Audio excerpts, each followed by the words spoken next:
We are live on YouTube. Hey, Ghost. No, not on Live. this.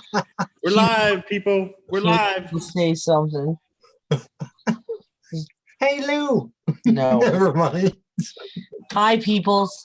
Coming to you from an undisclosed location deep inside JoJo Walker Unplugged's bra. Okay, now I'm gonna let him say it. I'm under the left one. It's warm. Believe it or not, it's warm. It's probably the warmest spot right now. That's the I'm one that cozy. knocked me out, Lou, so be careful. Why do you think my camera's off? Right? Because he's under his brother's wife's boob. Lou, you got Oh. that left one. It knocked me out. And I Oh, slept. we got Megan. She says first.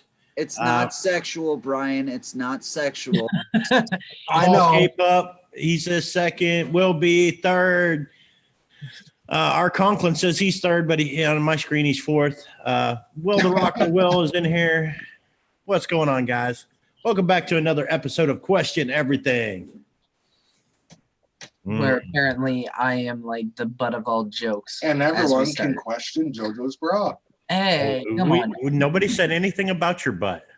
Listen. There is no questioning my bra. Okay, everybody is well aware of it now, thanks to Cab and Lou.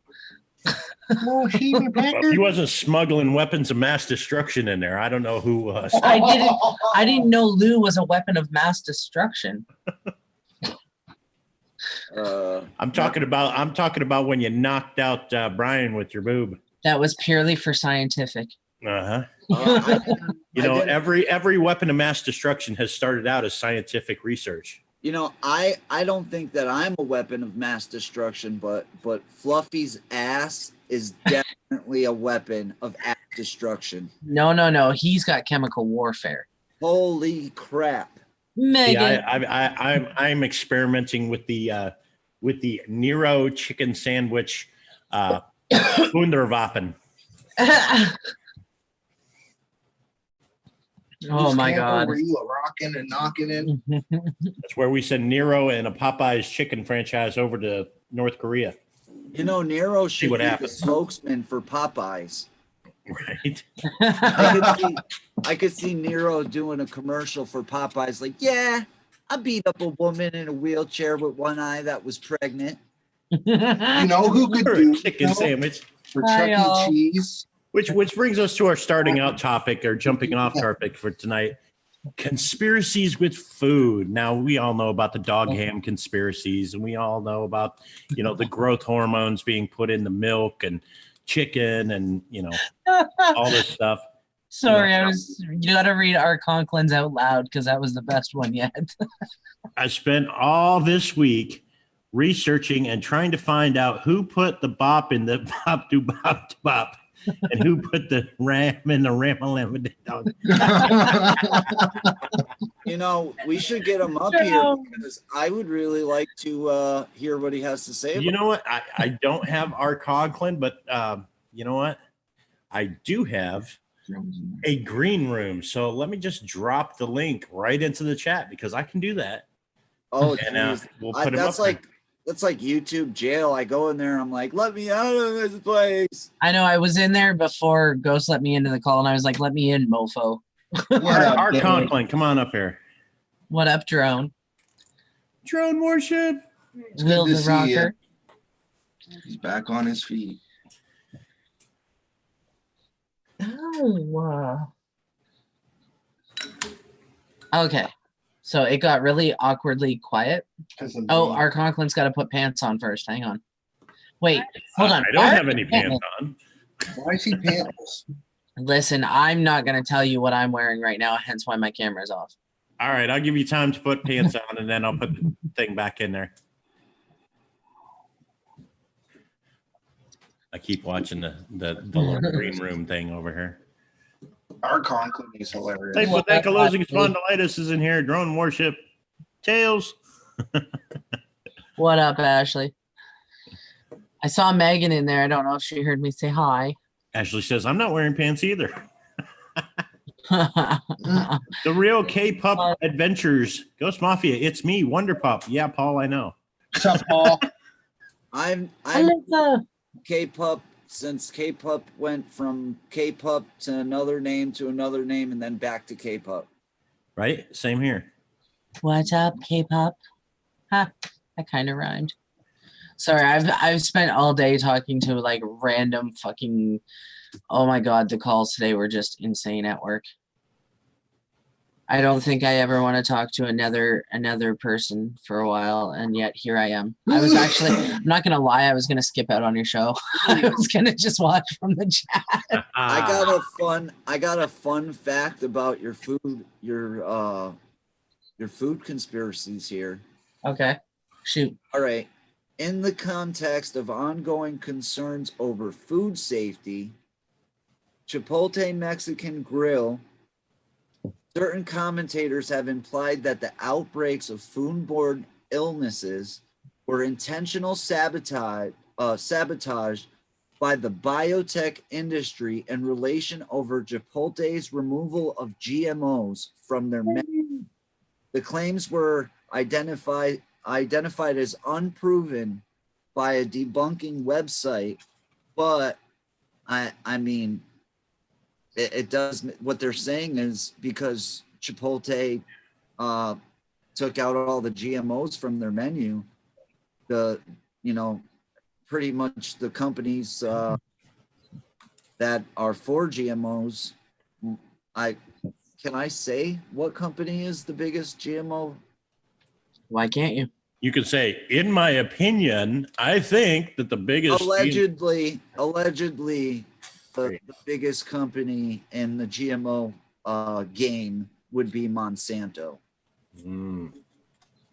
And my uncle worked for Monsanto for years and years and years. Now, just for the idea that anybody in the chat might not know what a GMO is, what's a GMO? Genetically modified. What's the O mean? Hold on. Organic. Is that what GMO means? I believe so. Organism. Genetically Organisms. modified organism. Organic or organism. Yeah. What up, Brandy? Hi, Alyssa. So, horse meat at Wendy's, dog ham at Taco Bell,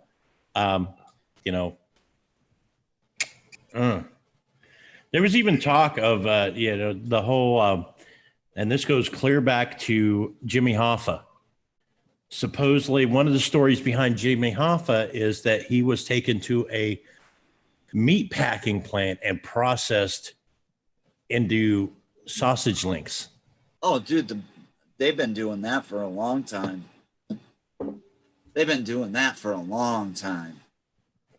And allegedly, we'll say allegedly. Well, and now there was a study done, and I actually seen this on Facebook, so I don't know how true it is, but there had been a study done, and when you buy, processed hot dogs, there was a certain amount of human DNA in every hot dog that you eat. That's incredible. Whether it be from people spitting into the sausage press or whatever the case, or losing a finger, or they're literally chopping up body parts and throwing it in. There is DNA in all the hot dogs you're eating. Well, just DNA. This was 2 years ago. 2 years ago, they did a study in New York. And what they did is they went around and they went to a certain coffee shop that the beginning of their name starts with star. And, they went to 500 different locations. Out of the 500 locations, how many of those locations do you think came up positive for fecal matter inside of the coffee? Now, hold on. Human or animal? Human fecal matter inside of the coffee. How many out of 500 do you think came up positive? 389. Ghost? No clue, but I see that Country Girl says that, yes, Ghost, my dad was a meat man for a big meat company, and he told us not to eat the hot dogs. Yeah, no, don't eat the hot dogs. 500 of those places, all 500, 100% of the ones tested came up with human fecal matter inside of their coffee. Now that doesn't really surprise me though, because now I've seen that episode of Mythbusters where they tested, that your toothbrush is actually dirtier than your toilet seat, and they actually did swabs on the toothbrush and they did swabs on the toilet seat, and they was able to prove that there was more fecal coliforms on the toothbrush across the room that would be airborne and land on the toothbrush than was actually on the toilet seat. That was the explanation that they gave for the fecal matter being there. Was there's more that goes into it. I'm not going to talk about it. You guys could look this up yourself. But that certain employees that were hired by that company weren't trained enough in cleaning their hands and being sanitary. Right. So they all came up positive for fecal matters. Good thing I don't get anything from that company. You know what though? You know what's sad is if it's that company, then it's a lot more companies too. But here's the realization of it. Okay. Everybody that is anybody on this planet is actually taking in and digesting fecal coliforms without even knowing about it on a daily basis. And to completely close yourself off in a plastic bubble, constantly washing your hands with hand sanitizer. I prefer to germaphobes. eat my own fecal matter. Thank you. Complete germaphobes. If you're not exposed to a certain amount of germs on a daily basis, you'll actually make yourself a sicker person because your body will not build up the antibodies that it needs to combat those germs. Oh, hang on. You got something in chat. Angel Max says, I don't know if you guys heard this or not. The Queen Mary is going to be moved because a buyer is going to pursue the submarine that's next to the ship. Wow. Move it over here to Massachusetts. Well, it's been dry docked for what, 60 years? Something like that, because it was in too far gone to actually float around anymore. They dry docked it. So they're going to have to, that's going to be a feat moving the Queen Mary. Now, I can't imagine them moving it very far, just, maybe a block or two away so that they can get in and, work on the submarine or whatever. But so our Conklin, where did the do come from, or what was it that you said in the chat there? I've never found out. Oh, apparently it's top secret, still classified. I want to say that I did see something about that. And I want to say Waldo has the answer. The answer lies with Waldo. Well, we got to find him first. Oh, we found him the other day. Remember, he was in that picture that our Conklin sent us. Oh, ha, ha, ha, ha. Now, that conspiracy actually goes back to Sasquatch as well. So, What, Waldo? yeah, well, the conspiracy between who put the bop in the bop shabop shabop. Oh, Yeah. In fact, our Conklin actually had a photograph of Bigfoot as well. He sent us. hey, Kels. You guys mentioned hot dogs earlier. Yes. Yep. I've heard tell of when I was in the trucking industry of meat going to Mexico marked not fit for human consumption coming back as hot dogs. Oh, man. Wow. Taco Bell, there was a story, allegedly. I got to say allegedly for everything I say tonight. But allegedly, well, no, this, I think this is public. They used the lowest grade meat that you could possibly use. And I don't know. That's some pretty damn good meat. I like their taco. I like it though. Yeah, I could eat Taco Bell. I can't knock Taco Bell. Taco Bell, you know what? Even though your meat has the daily allotted amount of rat shit inside of its meat, It's good. I think it's very good. Bit of fire sauce on it. You can't even taste the rat feces. I'm telling you. But that happens with a lot of different food because they're produced in these big factories, and big factories get mice, and those mice get into the machines, and then a certain amount of rat poop will get into these machines. It's up to them to sterilize and do all this stuff to prevent it, but there is actually an amount of, That's acceptable by acceptable. yeah, it's acceptable. Now that with the whole rat thing, I mean, I could see it happening. I mean, look at what happened to Monster energy drinks here a couple years back. I want to say it was like 4 or 5 years ago now, but somebody had gotten a Monster energy drink. They drank it till it was gone. They drank the whole thing, and they noticed there's something in the can. Like, what the hell's in the can? They're shaking the can. There's something in there. It's like sludgy. They cut the can in half to open it up, and there's a dead mouse in the can. Oh, Donna Now- Rock in the chat. Yep. Hey, Donna. Hope you're feeling better. But yeah, there was a dead mouse in the can, and they took it to a lawyer. They started a lawsuit, and they lost the lawsuit because he had cut the can open, and there was no way to prove that the mouse wasn't put there after he drank it. All right. Did he videotape himself cutting the can open? Probably not. No. If he would have done something like that, then possibility he might have won the case. But yeah, I mean, I fully believe that it's possible that a mouse could have got up on that bottling equipment, got down into that can before it was sealed closed, was drowned in Monster energy drink, and then sealed up and shipped out without being, Well, can't they test the mouse and see if there was any of it? Because the mouse would have inhaled some of that liquid. I would have thought that the mouse would have drowned in it, That's what I mean. Like, it would have inhaled it, which would have caused the drowning. So, I mean, you could technically test the mouse. Do you guys remember when there was reports of people buying stuff like aspirin and there was cyanide inside of? That was in the 1980s. That was actually it was Bear.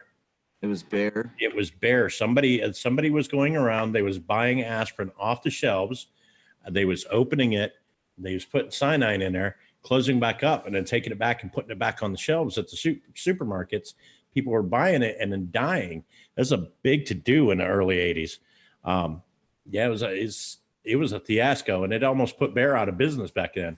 Didn't it change like the packaging process for pretty much every company? They put the foil seals and the safety seals. That's where the safety seals came from, was because of that, the tamper-proof seals. That way, if you get medication like that over the counter and the seal's broken, don't do it. They tell you. I cracked that. I just solved that whole thing. It was the inventor of the safety seal. Yeah, that's who did it. Back in the 70s, it was people going and to KFC and biting into Kentucky Fried Rats. All right, Kentucky Fried Chicken. This is public too. We had a kind of our own little Kentucky Fried Chicken problem here in Springfield. There was a location not too far from where I live that the employees were trying to throw away outdated chicken, and they were actually being reprimanded by the manager, saying that, we can still sell this stuff. And they were cooking outdated chicken and actually got busted for it. And they closed down the KFC. We had I forget whether it was a McDonald's or a Burger King, one of the two, around this area, actually, where allegedly, some of the allegedly, where one of the employees had there was a police officer that went through the drive-through window. They ordered burgers, and one of the employees put Orajel on their burgers. And when the cop's mouth went numb when he's eating these burgers, yeah, there was a big fiasco about that. And That would have killed you. what? Oh, me? Yeah, yeah. I'm allergic to Orajel, so I mean, That's That's stuff bad crazy. for your kidneys. but yeah, they put Orajel on the police officer's burgers. Could you imagine doing something like that nowadays? That would be considered an act of terrorism. And How about this one? It'd be an assault on a cop, technically. I heard of a person working at a coffee shop, and the police go to this coffee shop, and this person took a pill of ecstasy, crushed it up, and put it into the coffee that they sold the police. oh wow, Wow. Imagine that. That's crazy. wow. I mean, what was it? The craziest things caught on tape or whatever they'd show on the television. There used to be a show about that stuff. They had that guy that worked in like a 7-Eleven that was pissing in the coffee pots. Literally, they had him on tape, whipping out his and pissing in the coffee pot. Oh, and I sticking it seen back that up there. one. I seen that one. Yeah, he was pissed off at his boss. Did you see the one where the couple was having sex on the chopped lettuce for the salad bar? There ain't nothing wrong with that. Listen, they were just tossing their salad, okay? He said, "Let us do that again."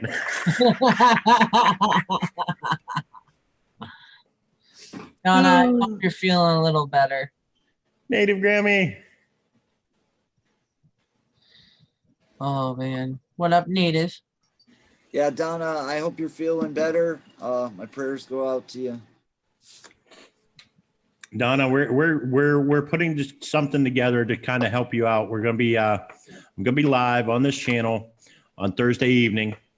I hope you can make it, and we're gonna try to help you guys out a little bit. I know that you're down, and I know you take care of your husband. Your sister's coming in to help take care of you. We know about the accident. We know how severe it was. We know about you still being in the hospital and the surgeries that you have to have yet. So we're gonna do something for you to try to help you out. It's gonna be Thursday, the 21st, probably around 8 or 9 o'clock at night. So just if you can, just come on over. Like I said, we're gonna do a little something for you over there. So I know JoJo's gonna help out with it, and Yes, I am. I believe Uber said that she wanted to help out. So we're gonna help you out. And guys, get the word out there. We're gonna be doing a fundraiser for Donna Rock on Thursday around 9 o'clock here on the Ghost Mafia channel, and just try to help her out. I know, I being in the fire department and the rescue squad, I know. I even said it the other night that she should never left the hospital that night. They should have kept her for observation. She ended up going into the hospital the next day, and they found a lot more wrong with her than what the first hospital caught. And she is currently still in the hospital. So guys, Thursday night, come on over. We're gonna help out our family member, Donna Rock, and try to ease a little of the burden off of her, by helping her out a little bit and see what we can do.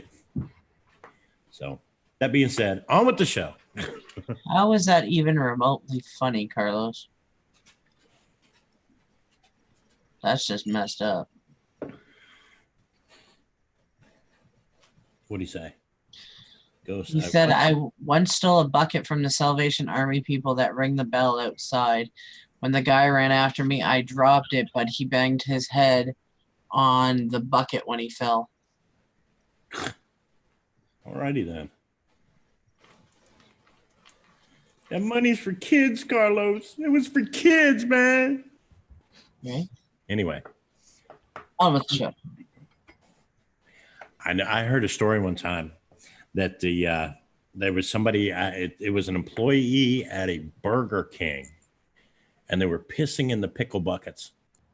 What is with you and stories of people pissing in things? You know, this is something I heard a story one time. Somebody was telling me about it, that an employee at Burger King got caught pissing. They have 5-gallon buckets. Their pickle slices come in 5-gallon buckets. And somebody was pissing in the pickles. I want a detailed list of Ghost Mafia's work records, which restaurants he's worked in, because I for some reason I think honestly, I've only ever worked in one restaurant, and that would have been Domino's Pizza. I was a general manager. I don't know. I think there's some firsthand knowledge of this tampering stuff going on. I take that back. I did work at McDonald's when I was like 16 for about a month. The truth comes out. Yeah. Was the guy at Burger King circumcised? Because that might not be kosher.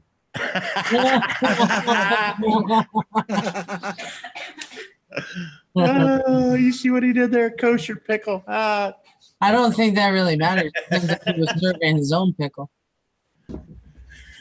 Oh dear, oh dear. Oh my god. So any more food conspiracies you got for us, Lou? I know we was talking about the whole Tyson chicken and the alleged drug allegations and all that stuff earlier. I didn't know if you wanted to get into that and really blow something up or the only what. thing with the food kind of things is it's just going to continue to get worse and worse. We're now to the point where we can cross pretty much any plant with anything organic. We could mix, spider DNA into a freaking tomato plant. The stuff we're able to do nowadays is so incredible. We're messing with nature. We're messing with nature. Is it incredible or frightening? It's very frightening, because what happens when we mess up the genetic structure of most of our foods, and we have nothing that's natural anymore.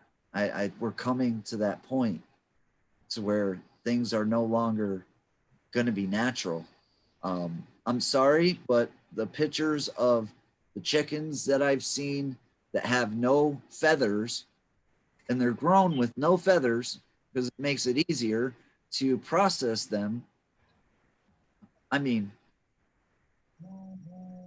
chicken's supposed to stay warm. Carlos says Soylent Green. Soylent Green, yes. They're made out of people. That's what they did with the corn. They crossbred corn with an insect that was resistant to Roundup, so farmers could continue using Roundup on the crops. Yeah, and I'll guess that was Monsanto, allegedly, maybe, possibly. Probably so. But even without conspiracies, I drove truck for a long time. There's instances of there was one instance somebody was hauling ethyl methyl ketone, hauled it, went immediately from delivering it to picking up baby apple juice. Damn. They were caught and fined. What is ethyl methyl ketone? It's some really bad stuff. I mean, you pour it on your carpet or something, it's going to eat right through it. It's kind of like fingernail polish remover. You ever seen what fingernail polish remover will do to like so take a cigarette butt out of your ashtray, peel the outside layer off of it so it's just the cotton, and you place it in the palm of your hand, and then put a little bit of fingernail polish in there. Fingernail polish or remove? And then shake it up, and then open your hand and see what you got. Hold on, remover. Am I gonna have fingers left after I do that? Yeah, you still have a finger left. But I mean, fingernail polish, look at what gasoline does to a Dixie cup. Yeah. It'll eat the bottom right out of it. All right, has anybody heard of this? They're putting like plastics and different kinds of chemicals inside of children's cereal. There's drain cleaner in Lucky Charms. I've heard this. I've heard that It's actually on the box in the ingredients. the chemical is actually on their box, and she's right. It's a very poisonous chemical that they're putting into cereals, children's cereals. Also, I've seen a lot of videos on YouTube where, you know, people that know a lot more about science than I do, because I pretty much know nothing, but they're burning cereal. And by the way that it burns, they're showing that it's stuff that we should not be putting in our body by any means. You ever try to light a cheese slice on fire? That stuff melts like plastic. Cheese? Cheese slices. I didn't know cheese could catch on fire. I know It doesn't. That's the thing, is if you take a processed cheese slice, like a Kraft cheese slice or something, take it out of the plastic wrapping, put your lighter to it, hold it over your lighter over an open flame, it will melt like plastic. Yeah, it burns first and then melts like plastic. Yep. It burns. It burns, turns black, and it literally drips like plastic. It doesn't look like cheese. Hell, cheese is not supposed to be shiny. Well, I like grilled cheeses, and I eat a lot. So, Yeah, take that same cheese slice. Okay, I'm serious. Do the experiment, Lou. Take the cheese slice, use your lighter, light it, and watch it. Okay, I'm gonna have to do this. Hold on. Let's see. You got one right now? Do it right now. I got a fork. I got a can. I got a lighter. Okay. But there's a lot more that goes into this science-wise, because when you use a lighter, the lighter's now burning butane. Is that? I mean, Yeah, but even with a regular fire, it'll do the same. Cheese slices they've got a chemical in them that make them last a little longer than regular cheese. so you're talking about those, the cheese that, you know, you have to unfold it out of the plastic. Yeah, that stuff. I don't eat that stuff. I watched Here we go. thing. American Singles Kraft cheese Processed seafood. made with real milk. Okay, we're gonna try this here. I watched one video, and this Off of it. lady did a 2-year time lapse on McDonald's burgers. Okay, bun and all, kept the receipt to show when she bought it. Did the first video, then 2 years later did the other video, and the burger, the fries, everything, nothing had changed. Yeah. Oh, yeah. They have such preservatives in them. You could keep it forever. Little higher, Ghost. Yeah, put it up higher. We can't see it. Fire. Wow. Why is it burning black? Yeah, look at it. See the butane in the lighter, though. You know, my lighter just died. Look, Damn it, man. look at the ingredients in it.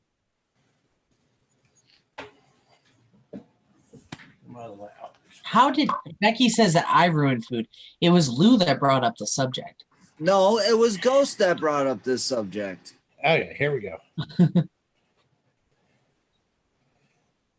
You said you had food conspiracy. Over towards the camera more. No, Ghost said he This had way. the food There. stuff. I'm just adding to it. All right, damn it.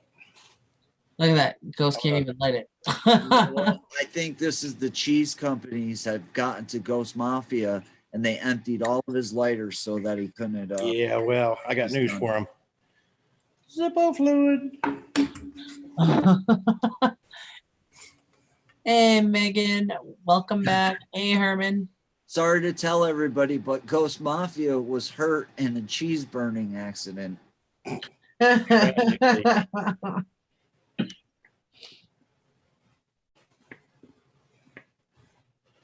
Okay. What's up, Herman? How's it going, bro? There we go. All right.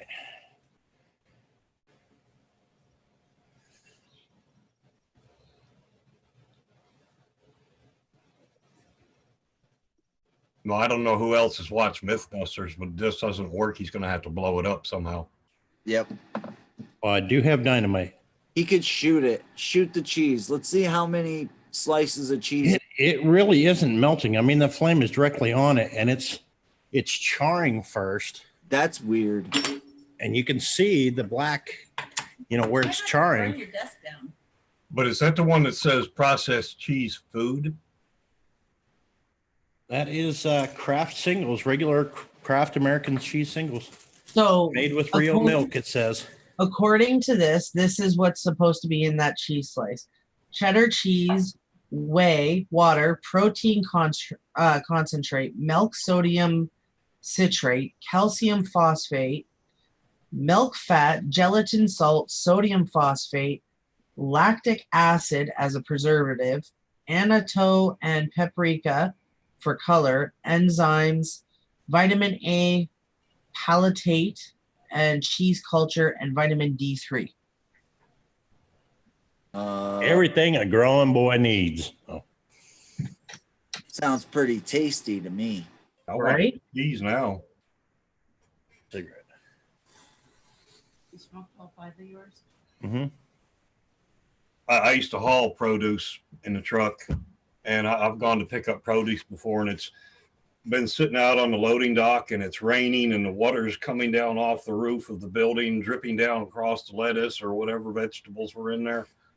All I got to say is wash your produce. Oh yeah. Carlos says, do you believe in what the Georgia Guidestones say about the world should be at 500 million to sustain itself? If that's true, 4.8 billion people or more need to die. I just watched a television show that was made back in, it was sometime in the 70s, and they were predicting that by 2020 the snowball effect of what we're doing to our environment with, you know, greenhouse gases, pollution, all that stuff, that it'll be so bad that millions and millions and millions of people, if not billions, will start to die from these effects. And by, they said, the year 2060, it'll be like the end of the world. Like, a lot of people are gonna die.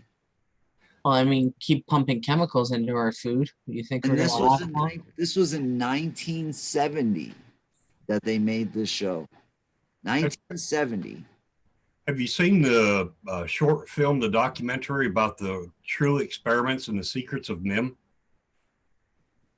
No, what's True experiments in the secrets of NIM? The story of NIM was actually about, you know, a little cartoon with the mice that Yeah, escaped the mice. lab. Yeah, the secret of NIM. Yeah. They took an area and they created like a little city with different areas for all these mice, and then they'd overpopulate it and do this and that and the other to it, and then the mice wound up being antisocial, you know, a couple groups, and then they started eating each other, and it was just supposed to represent, it was back in the 60s, 70s, it was supposed to represent the human population. Interesting. The one I was watching and doing my homework on last night was 9/11 conspiracies, actually. And I found out, you know, I found out something I didn't even realize. Tower 7, you had your two twin towers. Oh yeah, that came Tower down. 7 went down. It wasn't even connected to those buildings. No, and in fact, the reports were that the fire was so strong in Tower 7 that it melted the steel. But you watch the videos, and most of the fires had already burnt out. The fires wasn't even. It just got caught by a little bit of falling debris, caught fire, and a couple of floors burned. Yeah, so No. there's no jet fuel in Tower 7. Right, there was no jet fuel in there. Yeah, buildings. It came down. There was reports. They've actually got it on recordings where you hear like one big bang and then like 7 little bangs before it, and then the building comes straight down. Well, that's where the conspiracy comes from with I believe it was the owner of the buildings, where he's actually there's a recording of him that says pull building 7. And that was a big conspiracy because he used the word pull the building. Well, now the show that I was watching, there was firefighters there. They had alluded to them bringing that building down because it was unstable. And there's evidence to prove that Tower 7 was taken down on purpose.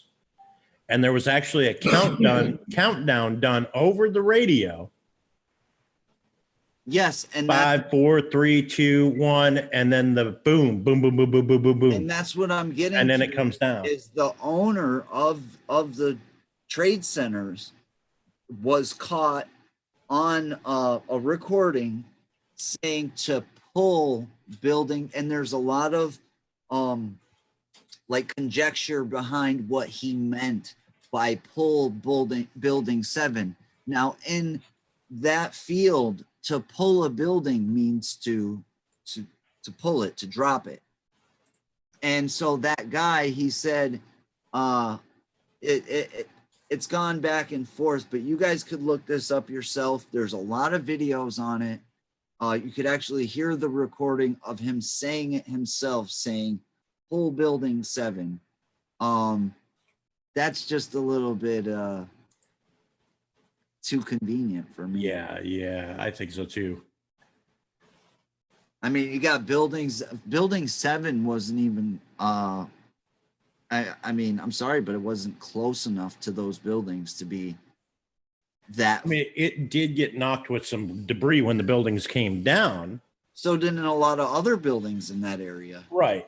But I mean, we're talking about a building that was 47 stories tall. And for, one building to come straight down. Okay. 2 buildings, that's a stretch, but 3, that's a controversy.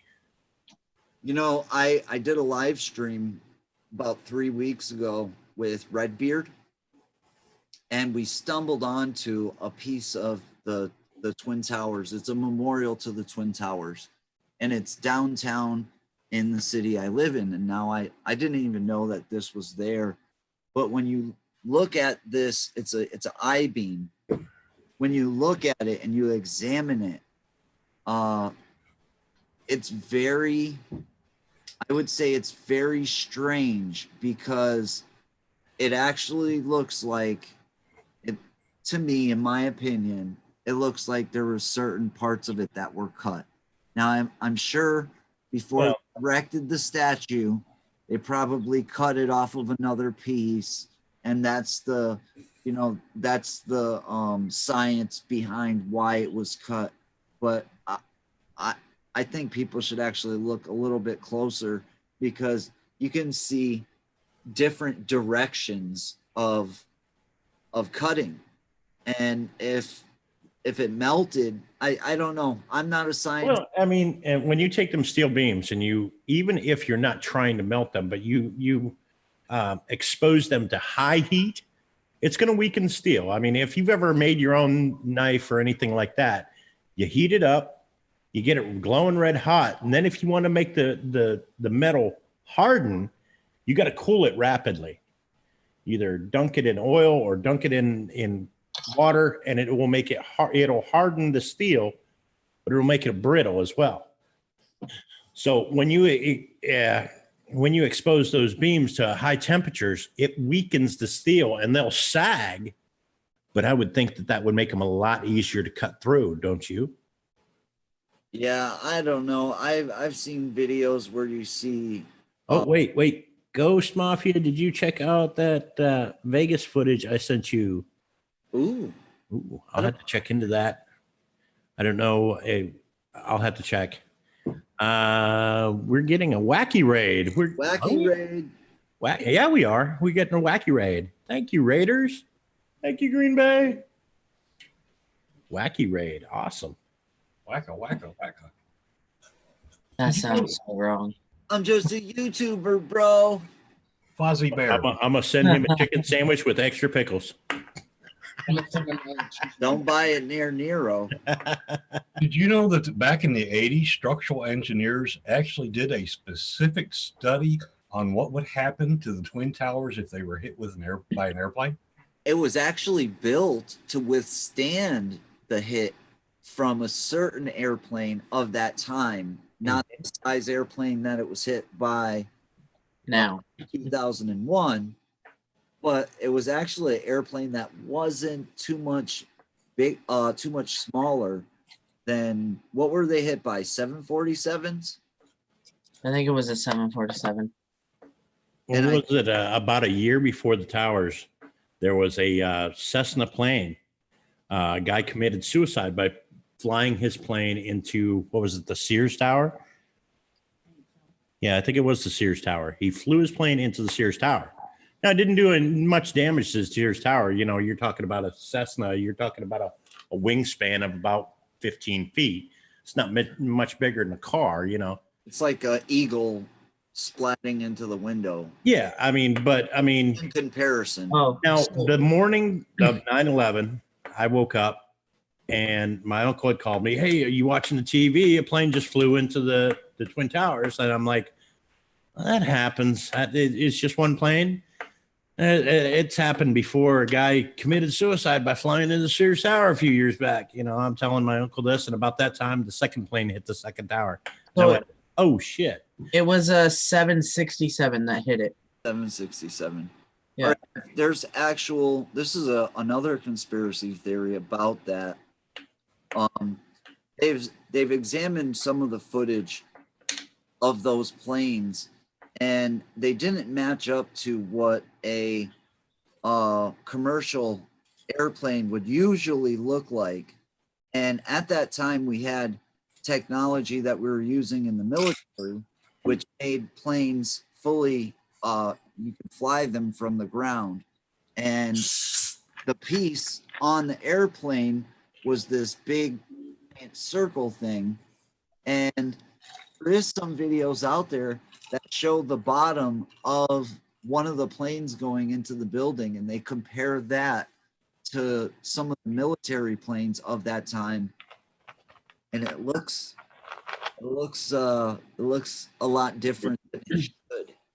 Another thing is what hit the Pentagon, because I'm sorry, but I don't. Yeah, they never found the right amount of engines that were supposed to be on the plane that allegedly flew into the Pentagon. I don't get that. I don't get the Pentagon at all. Like, I don't like getting into this conspiracy theory. I'm not saying I agree with any of it. I've seen so many videos about this stuff, and then it starts to make you think, well, you know, some of these people make some really valid points. And the Pentagon was just one that just really didn't make sense. It didn't make sense at all. Well, you're saying that there was a third tower that came down, this Tower 7? Tower 7, yes, came down. Yeah. Well, see, that doesn't make any sense, because even the structural engineers were looking at the heat from a jet hitting the building. And since only 2 jets hit, what hit the third building? The third building came down supposedly after the first 2 towers fell. The debris from those 2 first towers falling went through the side of the building and caused a fire inside that building. But not a fire that had like jet fuel in it or anything like that. Just regular, like burning office furniture, plastics, you know, computers, just a general like fire. And that's the root of this conspiracy, is that could the amount of heat generated by that burning stuff inside those office spaces create enough heat to weaken that steel for the building to collapse in on itself? It was literally like an implosion other than a collapse. And there was, you know, in some of the recordings that I seen on that video that I was watching last night, you can hear the explosions. Now, supposedly they wrote it off as the explosions was actually the building coming down and the floors collapsing on top of each other, boom, boom, boom, boom, and the air escaping as it hits the ground, you know, each individual floor. But if that was the case, wouldn't you heard 47 implosions? Not just one big one and then 7 small ones and then nothing else.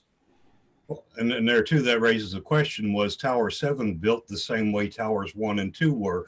Because they were the first 2 buildings built in New York City with an open floor plan. And the open floor plan was so they could go in with cubicles and maximize the space. Well, and that being said, the Twin Towers were over 100 stories tall. It was like 111 stories each building. The Tower 7 was only 47 stories. It wasn't that big of a high rise. I mean, it was a big high rise, but not that big. Weren't the Twin Towers built like a skeleton? a whole different form of building. So like Yeah. you said, so there was more office space. Mhm. Exactly. That's the open floor plan is what it's called, and that was so they could maximize the space. You can take a whole floor and just go in there with cubicles or whatever. Well, and now here's the thing. Now, Tower 7, 10 years before this, they had went in and reinforced steel and everything in Tower 7 because there was a contractor and he had commercial machinery on some of these floors. So they reinforced the building. I forget how much it was, like $1.2 billion they spent to reinforce this building so that it wouldn't collapse under the weight of the commercial machinery that they had in this building. So we're talking about a 47 floor high rise that has been newly reinforced. All the steel girders and all the main girders and everything were actually reinforced to withstand extra weight on each floor individually. I just sent you a link to a video. I know that we can watch parts of this video as a reaction under fair use if you wanted to. Okay. I think that would be interesting. Let's But see what we got here. if not, we could probably share that in the chat so people could check it out themselves.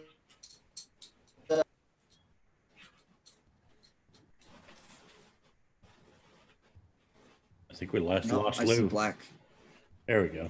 Okay. I see comments from, oh, not comments. Want to roll with them and shit. Commercials. Yeah, 4, 3, 2, 1. Skip.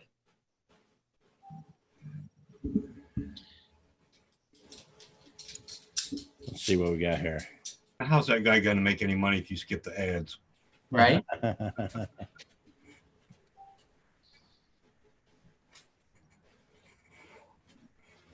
Now, this is a digital rendering of the building 7. I can't see nothing. Why can't I see anything? I see that you're sharing, but I don't see a video. No? No, it just shows it loading on my end.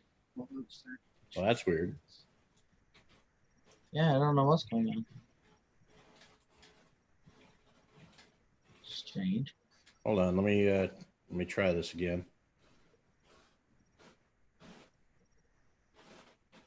Hey, Tina. Can you see it now? No. No. Well, that's weird. I had a Maybe it's a video, YouTube block or something. I don't know. I had a video playing on my monitor the other day when I was doing a live. It wasn't being streamed. It was just over to the side of my monitor. It was a star field.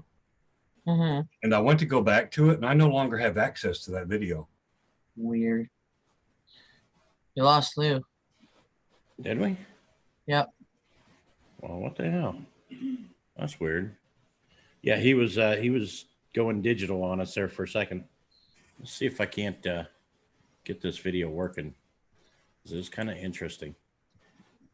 Okay. I'll bring this up. Okay, there we go. All right. And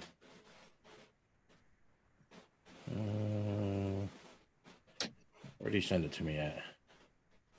There it is. Why does it say? I made 3 simple changes to my diet that drastically. All we see is the conversation. Number 1, It says your YouTube screen sharing is paused. Why is it paused? I don't know. Dude, I got kicked out. Probably because it's a YouTube video I'm trying to play. Well, through. there should be no sound on that video. Yeah. That video has no sound. We could just share the link so people can watch. Yeah, we can. Hey. Yeah, just go ahead and share the link. That way people could see it. They literally booted me out of there. As soon as you started doing that, they literally booted me out of the live stream. That's weird. Yeah, maybe we should start talking about something else. These are the kind of things that sometimes you don't want to talk about them. But I know that everybody out there in the chat, pretty much everybody, has probably seen most of this information and has seen videos on all of this stuff. It gets pretty crazy. I can tell you where I've seen the videos that I was watching last night. If you have a Roku box, Roku. Roku box, search for the app that says the Conspiracy Channel on Roku, and it's nothing but videos about 9/11. You could check it out there, and there's a lot of compelling stuff on those. I mean, it's pretty interesting, actually. I have a slightly interesting side story. I used to do a lot of work in downtown Charlotte, and I was talking to one of the security guards after 9/11, and he was telling me how on 9/11 his boss had handed him a pair of binoculars and asked him to go to the top floor and look for airplanes. Needless to say, he had a few choice words and never did go to the top floor. He was told, here's some binoculars, go look for airplanes. Go to the top floor and watch for airplanes. F you, how much am I getting paid for this? Exactly. That's pretty much how the rest of the conversation went. That's what I I would mean, say. this is after the news media has come out there and said, we've had one plane fly into the Twin Towers All right, already. no. There's All right. 5 hijacked planes so far. No, That we you know got to look of. at it like this goes. Forget the news media. If you lived there or you worked in New York at that time, you knew what was going on. But this wasn't in New York. This was in, he said, Charlotte, North Carolina. Charleston, North Oh. Carolina. Charlotte. Oh, but still, I mean, things are dropping out of the sky everywhere. That day was a crazy day. It was. It got crazy real quick. When that second plane hit, everybody knew it was no joke then. And then, the Pentagon, and then we brought down one in Somerset, Well, Charlotte's the banking capital of the U.S., so they were Yeah. a target. Yeah, it could be a target. Now, isn't there there's some kind of controversy about a lot of gold that went missing that was supposedly stored in the Twin Towers at the time of the attacks. I've heard that there was a large amount of gold that was actually held in those buildings that just went missing. There was some of the commemorative gold coins, but I want to say they recovered them, and they was actually selling them as recovered from ground zero, like shortly after 9/11. They were actually, I remember them seeing the commercials of these are commemorative coins from blah, blah, blah, recovered from ground zero. And they were actually selling them on television. I think they actually recovered that. They did recover. All right, because I've seen some things saying that a large amount of gold may or may not have went missing. Well, I mean, there was a Federal Reserve there too. I mean, but their gold recovered from ground zero, they did commemorative coins out of. Oh, there's downtown Charlotte in the Bank of America building. There's a floor between 7 and 8, which is nothing but a big vault. Yes, and I believe they were talking about a large portion of gold may have or may not have went missing. There's one thing. You know how many instances of things like that has happened in the United States since the time of, like, let's just say the Civil War. I mean, everything from Custer's Last Stand. He had a payroll with him, which he buried someplace, and then he was massacred. Nobody's ever found the payroll. It's buried out there somewhere.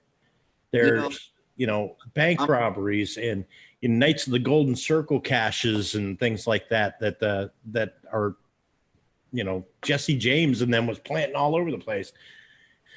Just all kinds of, there's treasure out there, people. And you never know where it's going to be. I'm going to share a link right now in the chat. I just put it in the chat.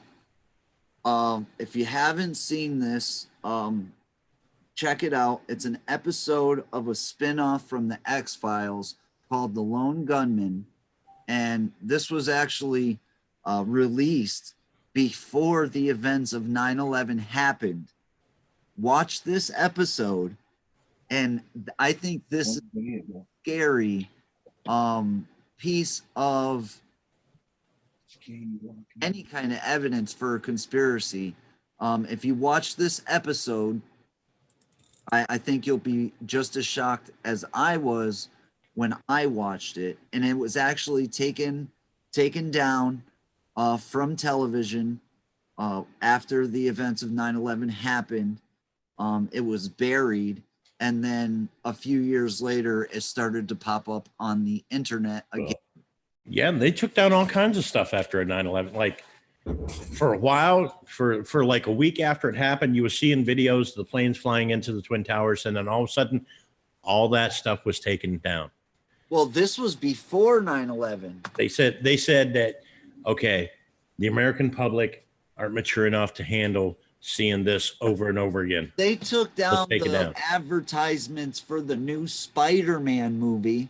Yes. There was an image of Spider-Man swinging off of the Twin Towers. No, it was he had a web between the two towers that had caught a helicopter. Yeah. Yeah. They took that ad down, and then they prolonged the release date. The release, yes. If you watch that link or the show that I'm talking about, think about this. They did the same thing with the Men in Black movie too, because that was at the beginning of the Men in Black movie. They're showing the New York City skyline and towers were up, and like they prolonged the release of them Men in Black as well. That show was released far before 9/11 happened. It's almost predicting exactly what was going to happen. And if you watch the video, if you haven't seen it, I know a lot of people have seen that. It's shocking. It's shocking to actually think that this show came out before those events happened and pretty much explain. I mean, there's a scene in that show where the guy's asking, the bad guy who happens to work for the government, but he's asking him, why would you do this? And the guy responds by, our government is going down in a ball of flames. We're in debt. And do this. Go to Amazon or eBay and type in Incident Command Systems FEMA workbook. Now, this workbook was printed before 9/11, but the cover on the book is literally the Twin Towers with a gun sight right where the plane hits. Yes. That was the cover of the training manual. I took that class. I questioned that in class, like, why is this like this? And we just had this happen, All right, but I'm talking about a scene in this show where the guy actually says, why would we do this? And the answer was, if we do this, and what he meant by we is he worked for the government. If we do this, there'll be thousands of people, thousands of different terrorist organizations that will be jumping at the bit to take responsibility for it. So then you have an automatic free somebody that you could point the finger at. And I'll tell you what, I live near Smith & Wesson. Smith & Wesson is here in Springfield, Massachusetts. Smith & Wesson was going out of business until this happened, which meant thousands and thousands of jobs, truck drivers, people that worked in the building. And now, since this has happened, if you look at the actual facility, it's humongous. It's nowhere near the size of what it was before 9/11. So it put a lot of money into certain pockets, I'll say. Well, and I mean, I can't see Smith and Wesson going out of business like that. It's one of the more iconic firearms of the time. Well, They've been around for a long time I now. live here. But Springfield Arms, that's another one that was like, well, I the live birds are here, going out and there I for a while. remember at the time they were actually contemplating not making guns anymore. all right, JoJo, we'll catch you later. There was a point where they were going under so hard that they were not going to make guns anymore. This happened. I lived here. I remember the whole thing. They were going under. Because Well, look at what happened to Remington. Remington, they've been on the verge of going under. They got bought out. They tried to make a comeback with their pistols that they came out with, but they look like futuristic ray guns. The only one that looks like a real gun was that RP9 that they came out with, and it's reminiscent of a Desert Eagle 50 cal. And it actually, for the money, for the price, it wasn't a bad gun, and it holds 18 rounds in the clip or in the magazine. that gun you shared on Facebook a couple days ago, that looked like it was right out of the movie Judge Dredd. Oh, that was the new that's a new Springfield Arm Hellcat. It's I a want one. shotgun. It's All a right. Oh, the shotgun, the double barrel sawed off pistol. All right, yeah. guys. I'll catch you guys later. I gotta take my tired butt to bed. much love, JoJo. Much love, guys. Have a great show. Well, wait a minute. How is JoJo supposed to leave when I'm located under her left breast? Well, you're gonna freeze. I'm sorry. I'm going to bed too. Night, guys. Good night. Maybe Uber will come keep you warm. Ooh. Then there's the Judy Wood theory, or whatever her name is. Wait, and then that woman who claimed to have been an ex-airline stewardess who claimed to have evidence of the hijacked craft being been paraded. I missed something here.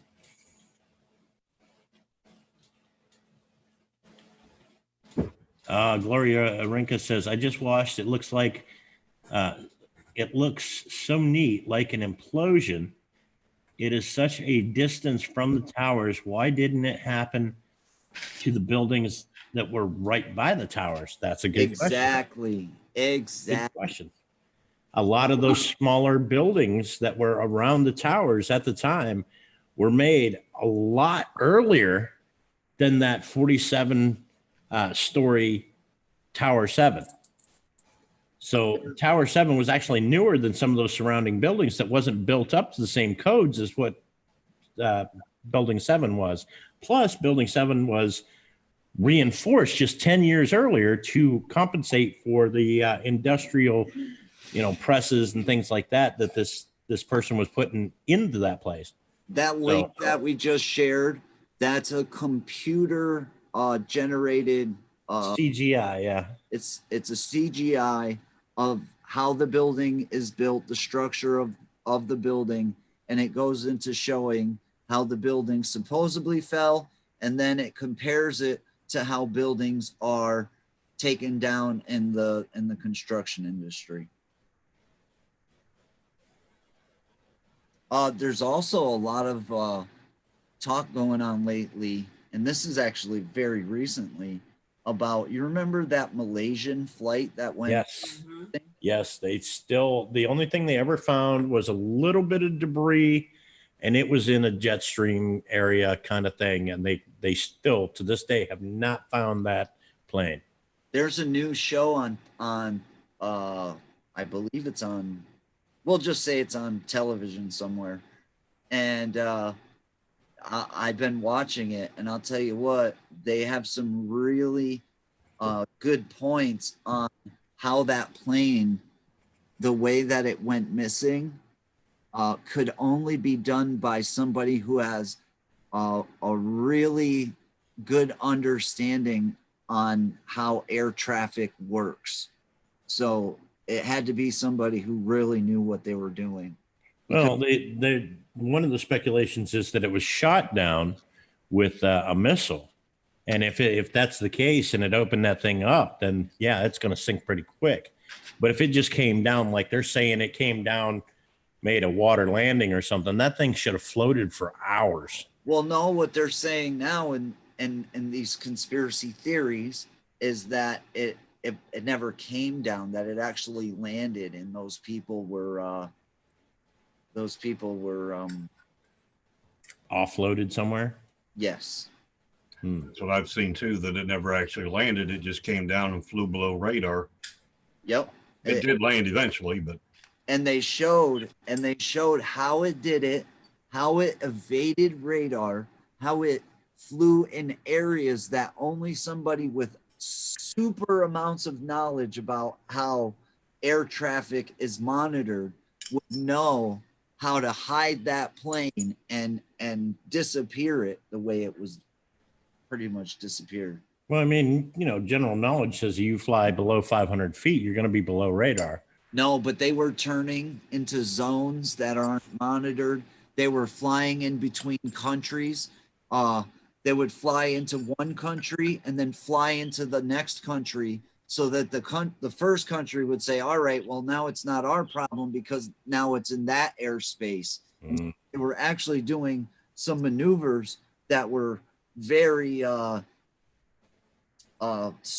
smart, like the maneuvers that they were. I mean, I see them do.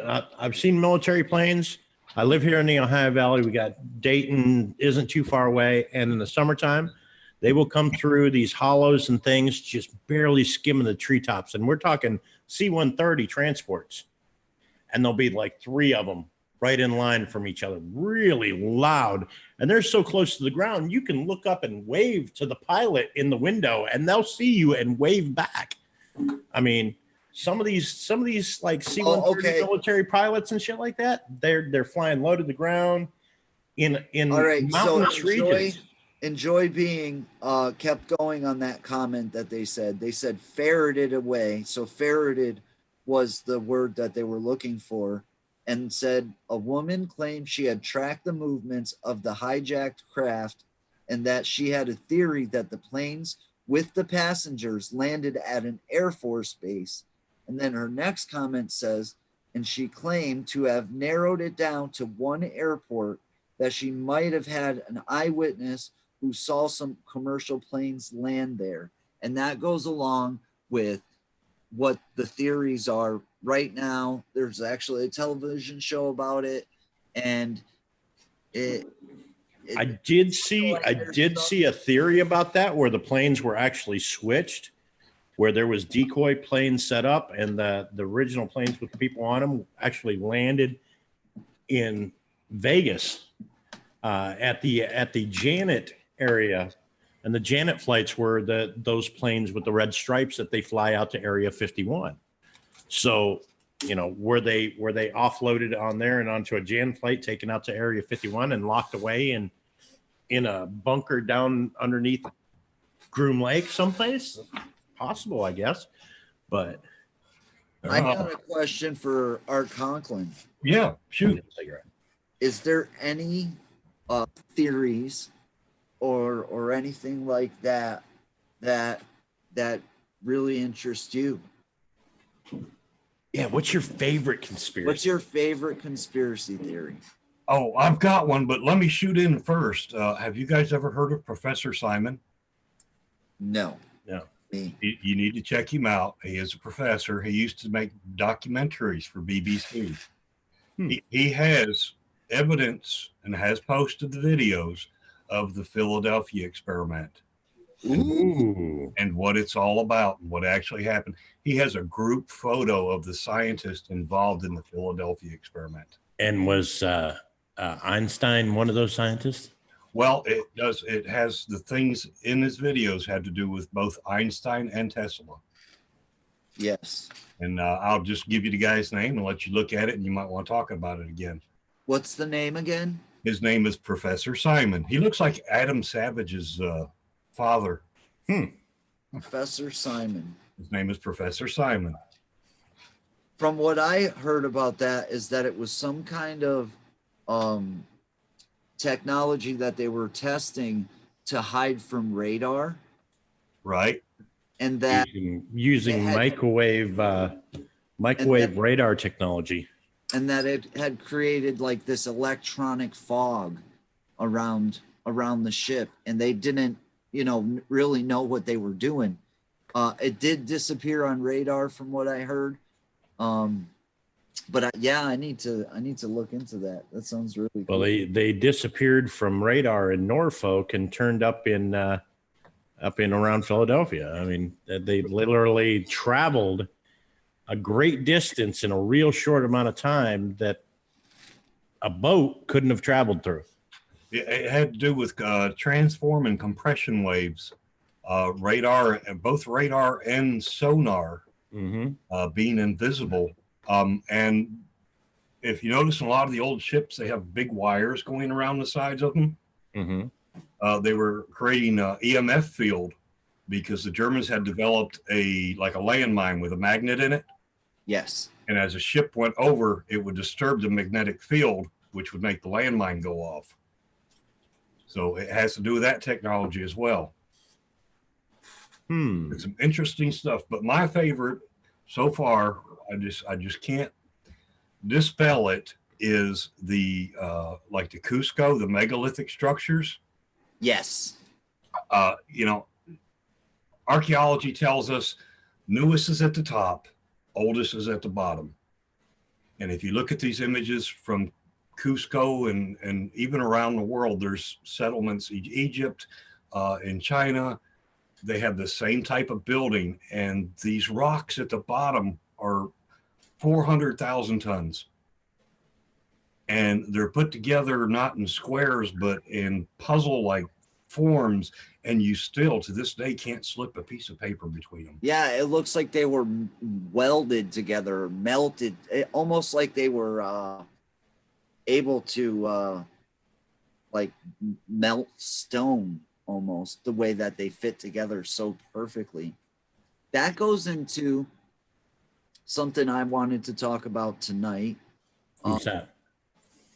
Well, it was something I was watching about the Dead Sea Scrolls and the information that was actually hidden for a long time, for 40, 50 years, about what they deciphered from the Dead Sea Scrolls. Also, we'll never know how much information has been taken away from what the Dead Sea Scrolls was. Also, what goes along with it is there was some scrolls found. I guess they're called the Nag Hammadi texts, and what's inside of these writings, it really correlates to, and it's gonna sound silly because they got that show Ancient Aliens, but it correlates to pretty much our planet being visited by aliens in the past, or beings from the sky, or celestial beings, whatever you want to call them. And it goes right into what you were talking about in Cusco. That's Peru, right? Yeah. And so you got these structures that are impossible to build by today's standards. Even with the machinery that we have today, we cannot build these structures. In fact, modern engineers have been approached and asked, if we asked you to build this, how would you go about doing it? And I seen one guy said, I wouldn't waste my time, because it would literally take a lifetime to try to even come close to making anything like this. I think they could do it now, but you would have to make like a giant CNC machine, a giant mill. And it would have to have the computer precision to cut those stones. Yeah, but you can mill those stones down. Listen, you cannot even move those stones with today's technology. And they move those stones so far that the undertaking of moving just one single stone would be almost impossible for us. You're talking about 200,000 tons.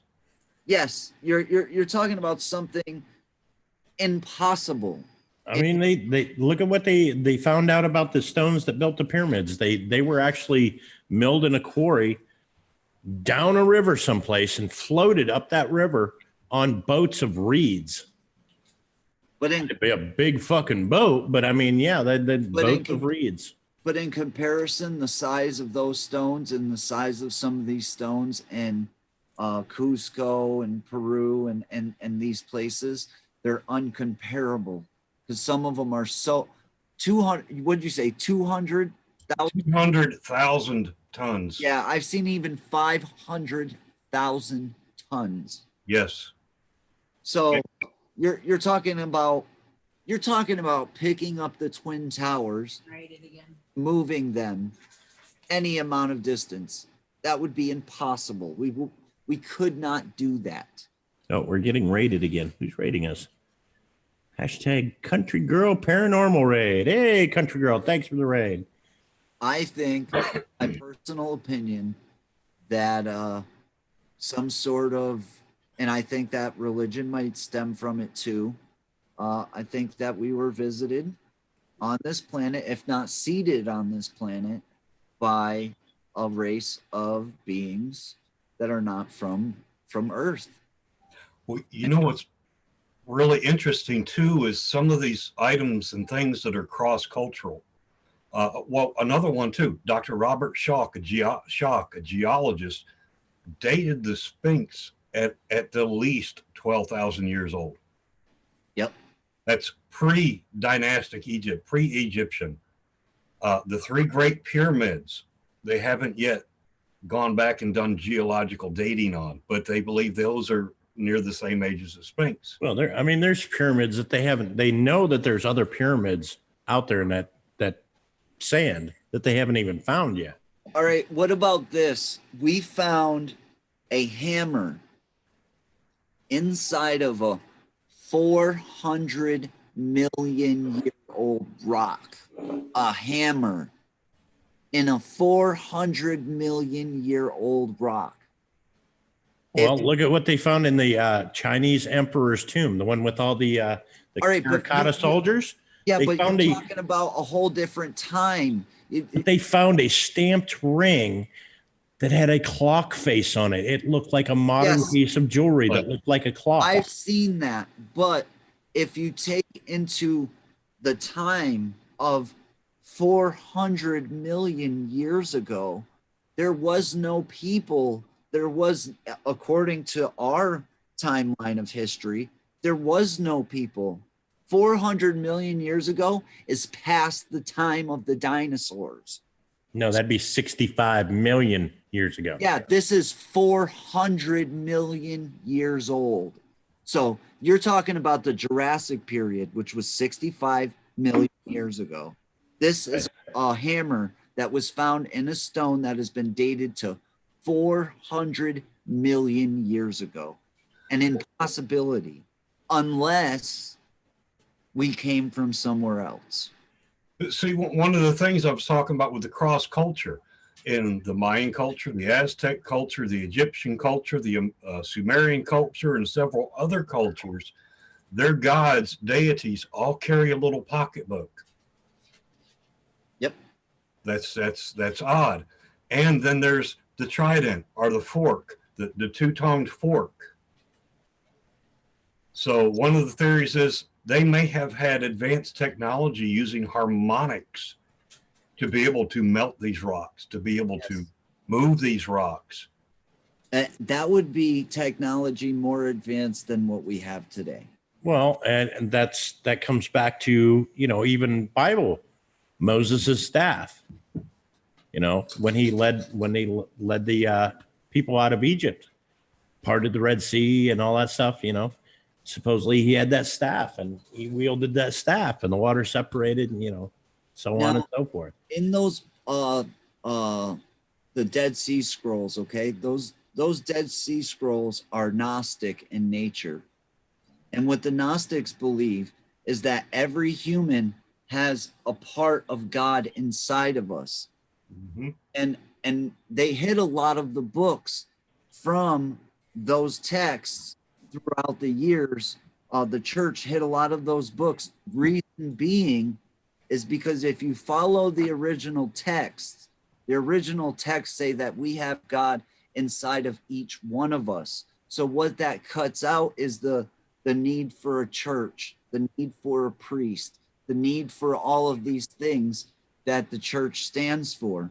So those texts were actually removed from the Bible for a reason. And the Dead Sea Scrolls and the Nag Hammadi texts are the two oldest found fully complete forms of the Bible. And so to read those texts and to find in those texts descriptions of angels coming out of the sky with metal legs and wheels and things that are just literally they're alien in nature. They're celestial beings. They even talked about them as being beings from the sky, the ones who from the sky came down. And Well, and that again, like we was talking earlier, a lot of the Indian religions with Krishna and all that, they came in flying carpets. They came from the skies. They called them Vimana. It was called a Vimana. Yeah. Yeah. Well, 12,000 years ago, or 12 to 13,000 years ago, there were a series of meteorites that hit the Earth called the Younger Dryas period. We were thrown into an ice age for 1,000 years. So if there was a civilization before the meteorites impacted, you're talking first they have to go through 1,000 years of ice age, and then comes the Sumerians, which is supposed to be the beginning of man's history up But until now. It doesn't match up.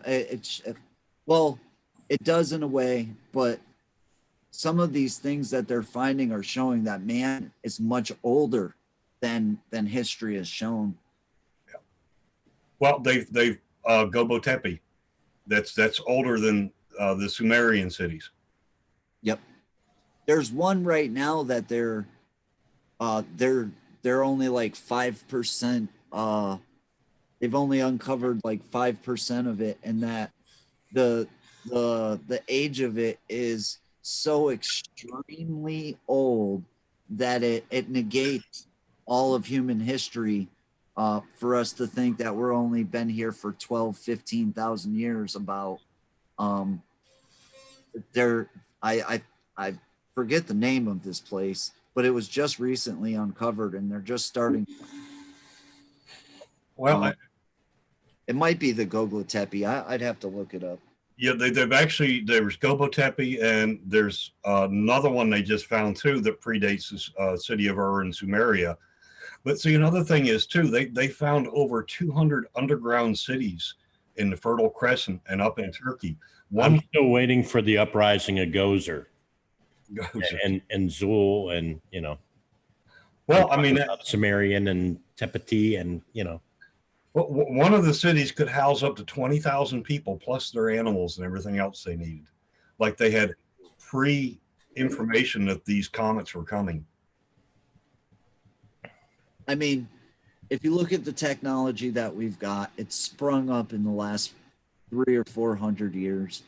There's nothing to say that we haven't done this before and it all got wiped out and we're doing it again. Well, see, there's the question. Okay, so if they had prior knowledge that these comets were coming, we don't even have that technology now. I mean, it was just a few years back. I think it was 5 years before. 5 years, they actually predicted Hale-Bopp, the Hale-Bopp comet. Remember that? It's going to pass within, so many miles of the Earth. But they didn't know that until basically the last minute. It might have been 5 years ahead of time or something like that. But that was extremely slow for knowing what's coming at us. You know what I mean? It's hard to predict what's coming at us from space because you don't know. Things get knocked out of orbits in other galaxies and come flying into ours. There's no way to predict it. Yeah, there's so much sky to watch that I We do have a lot more technology than we had in. I mean, to be able to predict it at 5 years ahead of time, now that's one thing. To be able, to be forewarned about it 100 years ahead of time, that's something entirely different. We do have the technology for that nowadays. I mean, we are getting further out and further out, further out with our technology. But 1994, we predicted that Jupiter would be hit with what was it called? It was the one where the people went crazy from Heaven's Gate and they all committed suicide. That wasn't Hale, was it? Hale Bopp? Or... That was Hale Bopp. Yeah. It was Hale Bob that hit Jupiter? Yeah, Hale Bopp. The Hale Bopp comet was coming within so many miles of Earth and all that stuff. And when it came around, the mothership was following the comet and was going to be picking them up. And they had to prepare their souls. And they all killed themselves. It's ironic, too, that the Egyptians, the Mayans, would spring up suddenly into civilization. No, that wasn't Hale Bob. It was Shoemaker Levy 9. There you go. But the Egyptians and Mayans would spring up with knowledge that Earth has it was like 24,785 year cycle. Yep. And we're now in what, the cycle of Aquarius? I'm not sure. I don't know. Everybody said the world was going to end here a couple years ago, according to the Mayan calendar, but I believe it changed. So we went on. 2012. Yeah, 2012. That's when it was. Time of Aquarius, but I'm don't listen to Lou Rock. Go figure this stuff out for yourself. That's right. Question everything. Go out there, find the details, read them, form an opinion. The thing for me that we do. The thing for me that makes Cusco and that all that theory hard to dispel is, well, first thing you ask is, well, where's the rest of the evidence? Where's the tools that they used? Yeah, but then again, you look at, well, what's a 3,000-year-old sword look like when you dig it up? We're talking 13,000, 14,000 years ago. Exactly. I mean, it depends on the makeup and what the metallurgy is of the blades and things like that as to whether there'd be anything left. Forget a sword. Let's say that we had such technology that we had buildings just like we have today. How long does it take for buildings to just become nothing? Honestly, and they've done studies on that. If the buildings are not inhabited and it doesn't take long. It doesn't take very long at all. Just a matter of like 10 years and they're falling apart. 100 years, you wouldn't even know they were there. Nope. Nope. There'd be nothing left. I mean, you look at some of these buildings that they found that the Nazis were using during World War II that were like bunkers and things like that have been abandoned since 1940s, and there's just nothing but foundations left of them. They've just crumbled away to nothing. And we're talking concrete that was reinforced, rebar, these are heavy buildings made to withstand bombs and everything else. And they're just crumbling away to nothing. Well, it's been less than 100 years. Yeah. And concrete's 20 years to 50 years to cure. And then it's just a process of deterioration after that. Yeah. I've done so many explorations of places that have been abandoned. And some of these places have only been abandoned for 10 years. 10 years. And they are completely falling down, almost unidentifiable. It happens very fast. But if there would have been people living in that, keeping the stuffed shrubbery trimmed back from around the house, living in the house, keeping it sealed up where it wasn't getting the exposure to the cold temperatures, the warm temperatures and cold temperatures, keeping the condensation levels down inside the house, that house can last for hundreds of years, as long as there's inhabitants in it. Yep. I'm sure the Mayans and Egyptians had shrubbers. Mm-hmm. Out and trim the shrubs. And... That's another thing. Like every civilization across the planet all agrees on the flood myth. Right, that there was some giant flood. If there was this giant flood, some of these buildings that survived, the pyramids, some of those, that would be, I mean, I would think that I don't know. I just, Well, and they say that there has been individuals that have found Noah's Ark up there on Mount Ararat. That it had landed on there. It had avalanche covered up with snow and ice, and it was saved for years and years. And then I want to say in the 20s or 30s, there was some explorer. He actually fell through the roof and found himself inside of Noah's Ark. And he got out. He comes back. He tells his story. Goes back. The avalanche shifted the thing down the hill farther, covered it up, and they couldn't find it again.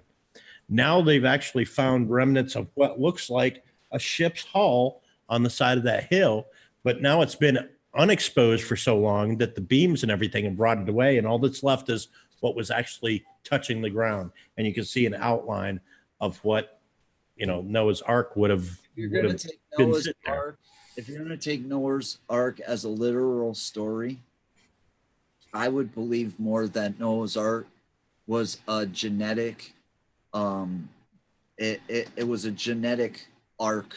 It was the only way you're going to fit every species onto something like that is if you have its DNA, if you have the technology to store DNA. I take Noah's Ark as another thing that has to do with the alien theory. Well, who's to say that he actually took 2 of every animal on the planet on the Ark? Now, obviously, if there's going to be a flood, there's going to be a flood in an area, but it's not going to flood the whole world. I don't believe that the flood covered the whole world. I want to say that there's parts of like Africa and places like that probably weren't flooded at all.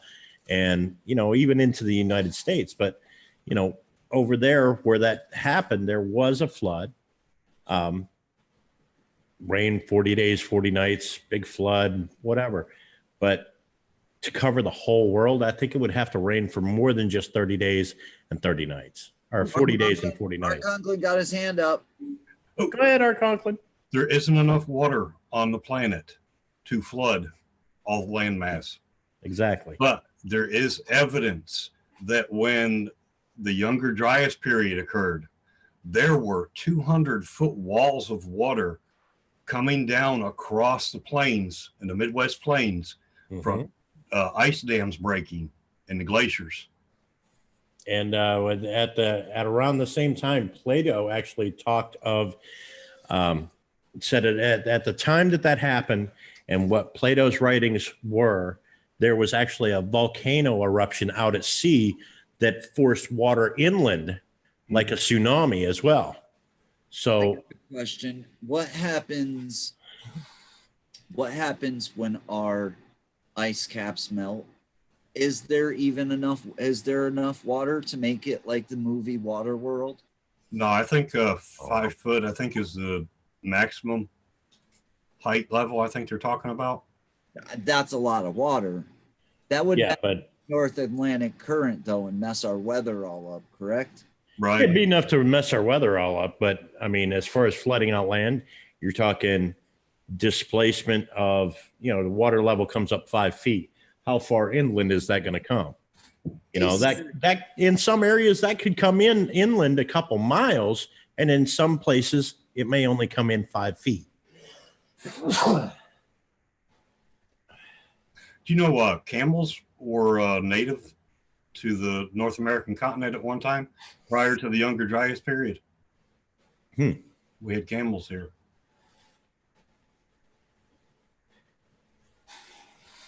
Well, since you're talking about global warming, there's a really simple way to understand it. We live in this tight biosphere, several spheres that happen here on Earth. I'm sorry for cutting you off.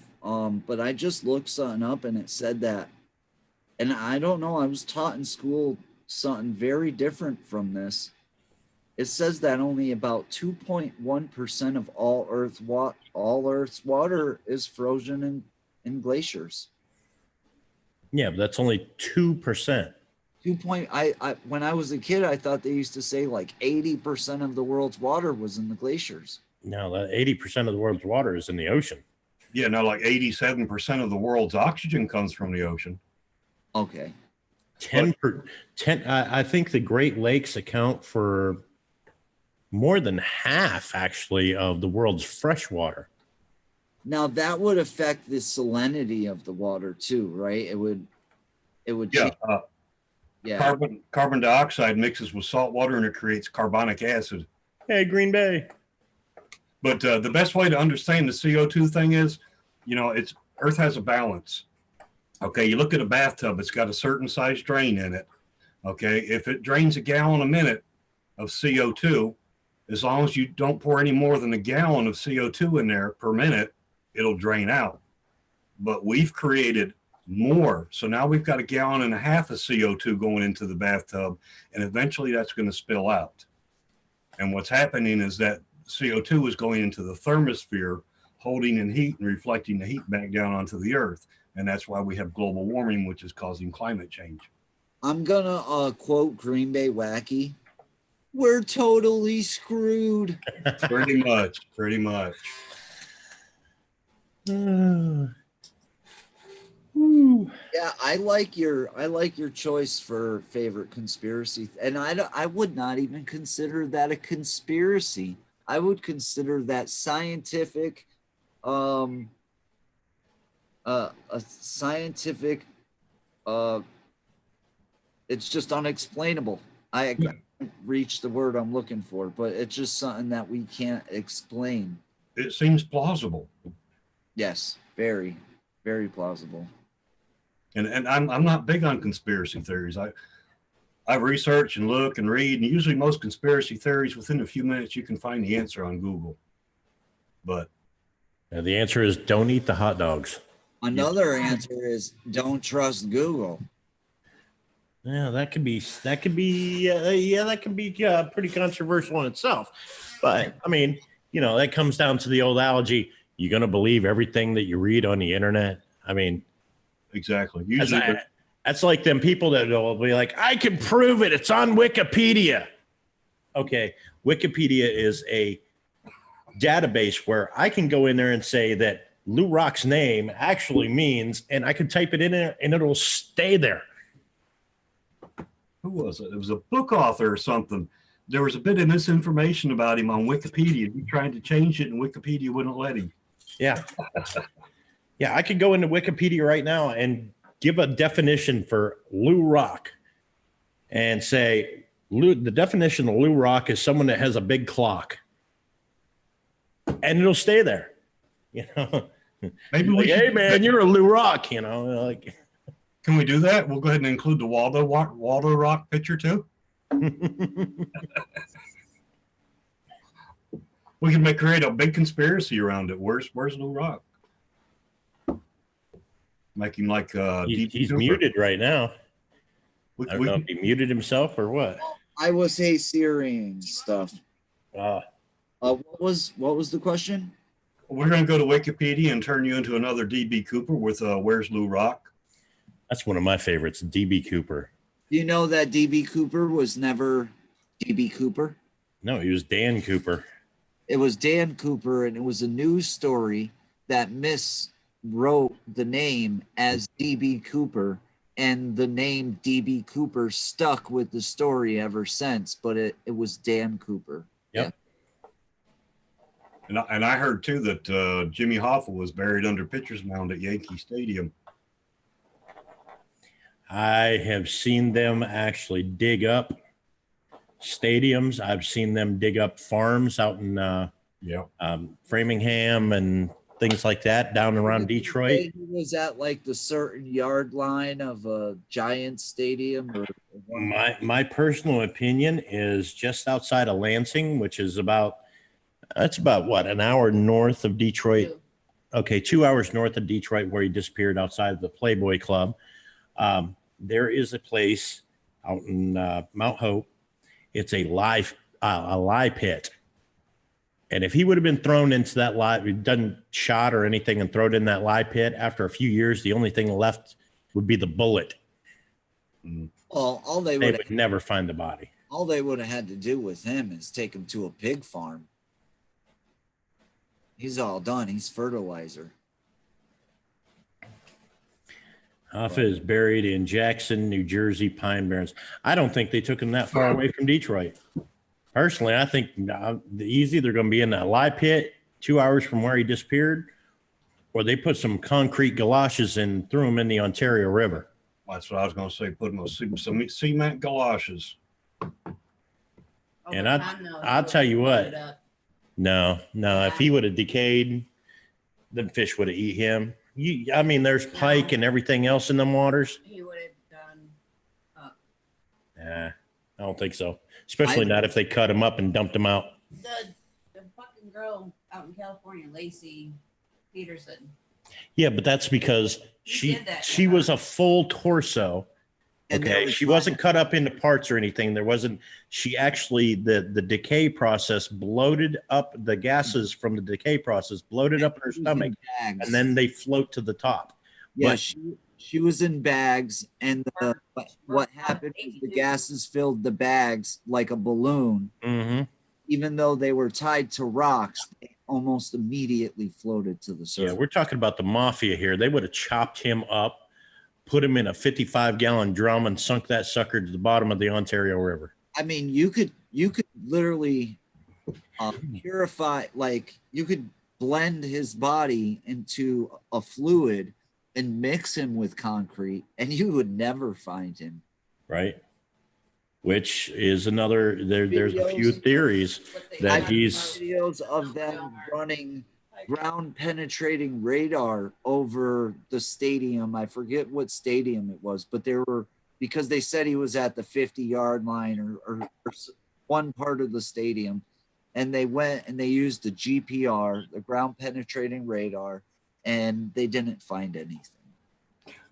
There's a bridge up in New York. It's somewhere along the PA line, but you know those tall pylon bridges they'll have skirting around the outside of the mountain? There was a man, I remember my father telling me about it, the man had fallen into one of the forms. And That happened on the Mackinac Bridge when it was being built too, and there was no way to get him out. that man's still there. Yeah, there's a couple of them in that bridge. They fell into the concrete forms when they was building the bridge, and there was no way to get him out. So he's forever entombed inside the concrete pylons under the bridge. You know what? Back That up. would make a really cool video like I do, a really cool paranormal investigation, to go there to that bridge.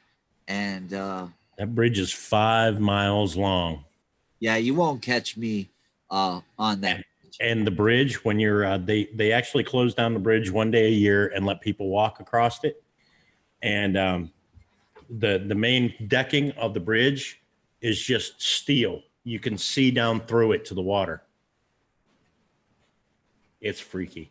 They've actually had instances. There was somebody that had a Yugo. Remember the Yugos, little tiny Yugo cars?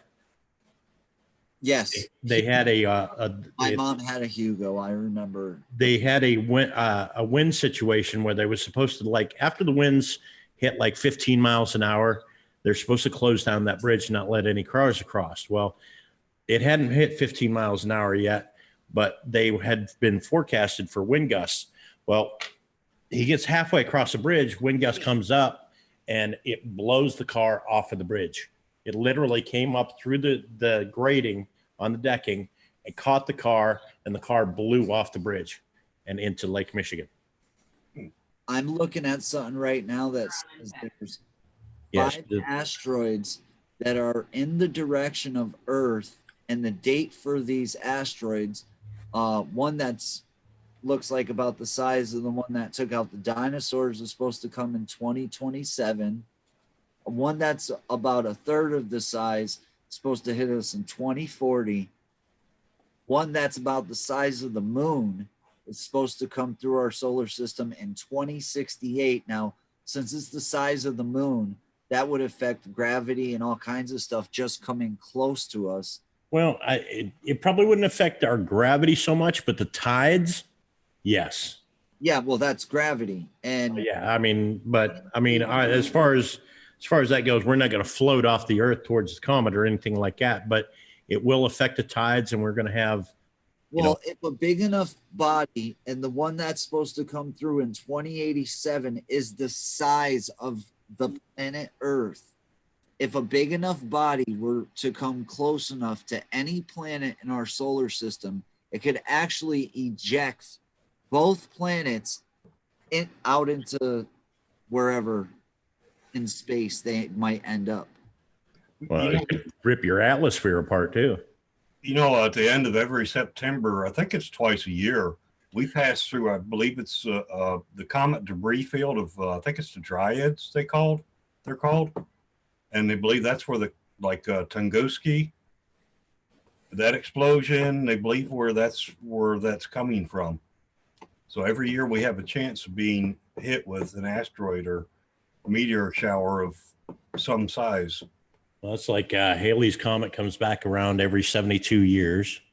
And I remember seeing it in 1986. So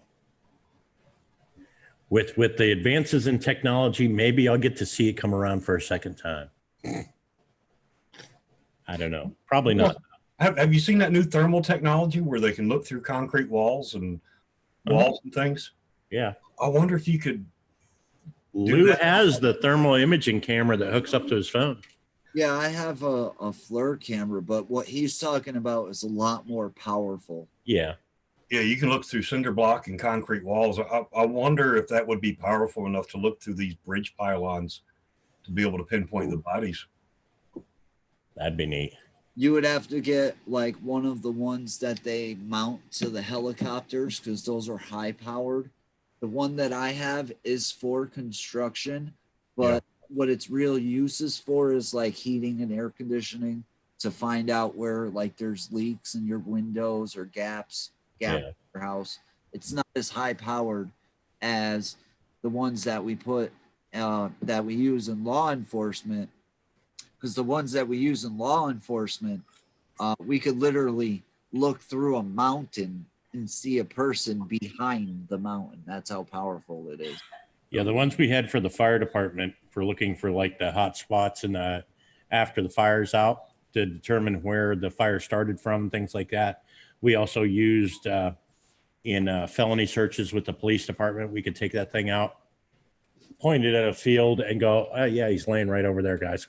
Move in," And this thing was like, it was huge. It was a big gun-looking thing with dual lenses on the front.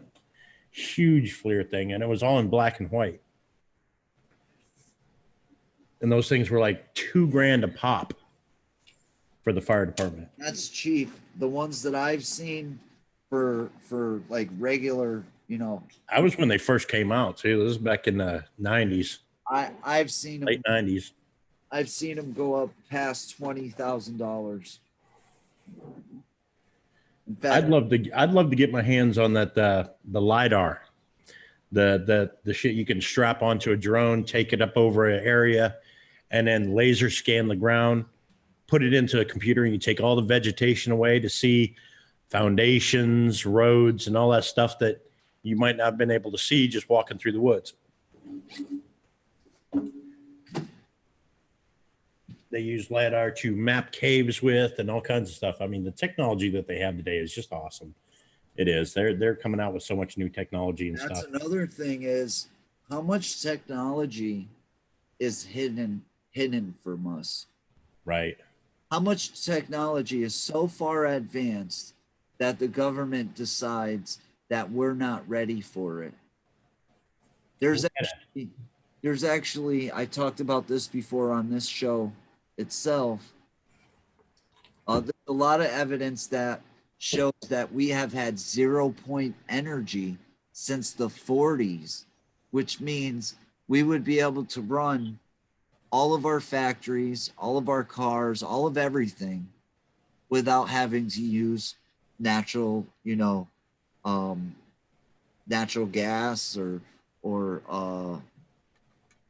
oil, any of that. It would put all of those companies out of business. The thing is, I don't see the logic behind not using it, because those companies are so rich that when we implement this new technology, somebody's got to be on the forefront of implying those technologies, and it would help our planet as a whole to put this stuff in place. And it's dollar bills that is going to destroy our planet. It's pretty sick. It makes no sense because it's wind turbines cost like $4 per kilowatt hour, $4 whatever to run, while burning coal is like 20 some dollars. You know, the cost is outrageous compared to wind turbines and solar panels. But have you seen, it wasn't really a big headline, but they have created a viable human chimpanzee hybrid embryo. The company's based in California, but their lab is in Hong Kong. Get your hands off of me, you damn dirty apes. No.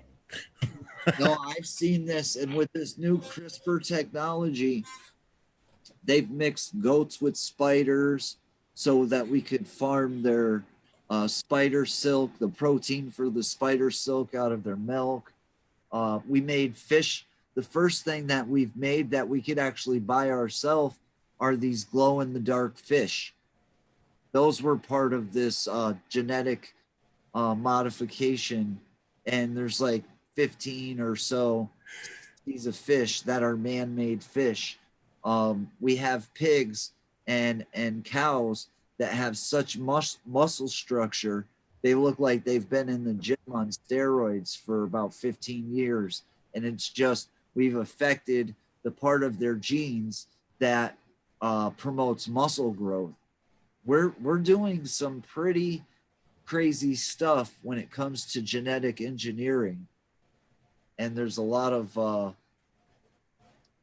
fear that comes behind that, because say we change the genetic structure of a human being, it might benefit us today because we live longer, but when some defect happens down the road and we don't know how to reverse it because we created it, it could be our own undoing. Well, I mean, and at the same time, I mean, okay, so what's to say you create, okay, they're trying to be able to clone a woolly mammoth. They're wanting to bring the woolly mammoth back into existence. We have a woolly mammoth with viable DNA. We could do that. Okay. Now, who's to say? Now, this is happening down in the Everglades, down in Florida, as we speak. A lot of these people has taken these ball pythons and things like that in as pets, and then when the hurricanes hit, they leave these animals behind. They get out. They've gotten into the Everglades, and now you've got these pythons and stuff that are running around down there in the Everglades that are growing to 30 and 40 feet long. People are going out and catching these things, and they're thriving in that hot climate, that atmosphere. I mean, they're literally starting to get out of control down there. There are people just going around picking up snakes. And we're talking snakes big enough to eat alligators. So now your whole ecostructure for that area is, there's a whole new predator in town. There's a whole new king of the hill, so to speak. What happens when we recreate something and introduce it into, say, a population where, you know, who's to say, okay, we make a couple of these, we breed them, and then they make baby ones. And then here, 20, 30 years, there's enough that they start showing up in zoos all over the United States. And then somebody gets an exotic animal permit and they have 4 or 5 of them. And, they start. I don't know if a woolly mammoth would be our biggest threat. Well, no, not necessarily a woolly mammoth, but I mean, this is something that we've done. And if you're a resident of Florida, you know all about this. They have these bugs in Florida. They're called love bugs. Yeah. And they made these bugs laboratory to try to go after mosquitoes, because mosquitoes were spreading viruses like West Nile, stuff like that. We had a lot of people getting sick. And so we made these bugs and we engineered them. They're called love bugs. They're like a cross between a few different kinds of insect, and they're harmless to humans, and they were supposed to attack the mosquito population. And so we made these bugs, we released them into the ecosystem of Florida, and what happened is in lab settings they were eating mosquitoes. So that was their goal, was to get these bugs to lower the mosquito population. Well, when they put them into nature, since in nature they can go after things that they probably enjoy a lot more than mosquitoes, they found that they weren't eating mosquitoes. They're eating actually bugs that are beneficial. And not only that, they're so overpopulated that I was down there during the season for this. There's so many of these bugs. When you drive down the street and you come back to your house, literally your windshield, the front of your car, the whole car is literally covered in these love bugs. And there is so many of them, you cannot even stand outside because you need an enclosed netting or screen porch, sunroom or something to get away from them, because there's so many of them, because there's no predator to go after these bugs that we have now created. And just a small change in our ecosystem can be very dramatic to the rest of our ecosystem. Yeah, and that's what I'm saying. Like, they genetically engineer these things, and then all of a sudden, who's to say that these bugs, instead of eating mosquitoes, don't kill off the honeybee population? And of course, everybody knows that we lose the honeybee, we're all screwed. That's what they were finding. Instead of eating mosquitoes, we're going after beneficial insects that we need for our ecosystem. Now, other thing is mosquitoes. They might sound like a nuisance, but mosquitoes actually provide millions of tons of protein into our ecosystem. So without these mosquitoes, then the birds won't have nothing to eat, or smaller animals, and then those animals start to die off, and it's just from the smallest change. So if we get rid of mosquitoes, we're getting rid of such a large part of the food system for so many animals. You're talking about, I said millions, I believe it's billions of pounds of protein that go to many different animals, fish, birds, small animals, stuff like that. So we kill off mosquitoes, it's just like the bees. But I mean, what happens? They bring back something like, say they bring back a saber-toothed tiger or something like that. Something like that gets loose and becomes a predator. Okay, so we've got mountain lion and things like that, but that'd be small time compared to like a saber-toothed tiger running around, don't you think? Yeah, I don't know though. We got guns. I don't think it was that's true, but I mean, I think more scary would be to bring back like Jurassic Park, like dinosaurs. We're not going to be stopping T-Rexes very easily, especially if there's a giant population. More dangerous than the T-Rex would be the smaller predators that they can't catch. Right. T-Rex is a big target. If we had a bunch of velociraptors running around, it's like an army of ferocious lizards that would, Well, to take the genetics to a smaller scale, we're altering bacteria and virus too. Yes. Most of these huge plagues that have taken out millions and millions of people are viruses that have jumped species. Yep. The bird flu, the swine flu. I understand that AIDS came from monkeys. Yeah. The green monkeys. They were, using them at a laboratory in Africa to create a polio vaccine. And once they had created the vaccine, some of these monkeys were let out into the wild. And there is a myth that they said that people had sex with monkeys. I don't believe that for a second, because in these countries, those monkeys are bushmeat. They're eaten. Yeah. So a way that would transmit into humans would be from eating them. Yeah, they continually ate them, and the virus continued to mutate until it was able to attach itself to the human beings. Now, speaking about HIV and AIDS, we have now come up with a HIV vaccine. Now, my understanding of vaccines, don't they inject you with a little bit of whatever virus it is? That's the vaccine is? That's my understanding. All right. So if that's what a vaccine is, and I mean, like polio, without the polio vaccine, we would have been screwed. Well, I mean, it's something like, okay, you get bit by a rattlesnake. What are they going to give you? They take the rattlesnake venom and they make an antivirus from it, and they give you a shot of it to counteract the venom. That's an anti-venom. I'm talking about a virus. Well, you're going to have a virus and antivirus. The All right. antivirus kills the virus, but it has to be made from the original virus to be viable.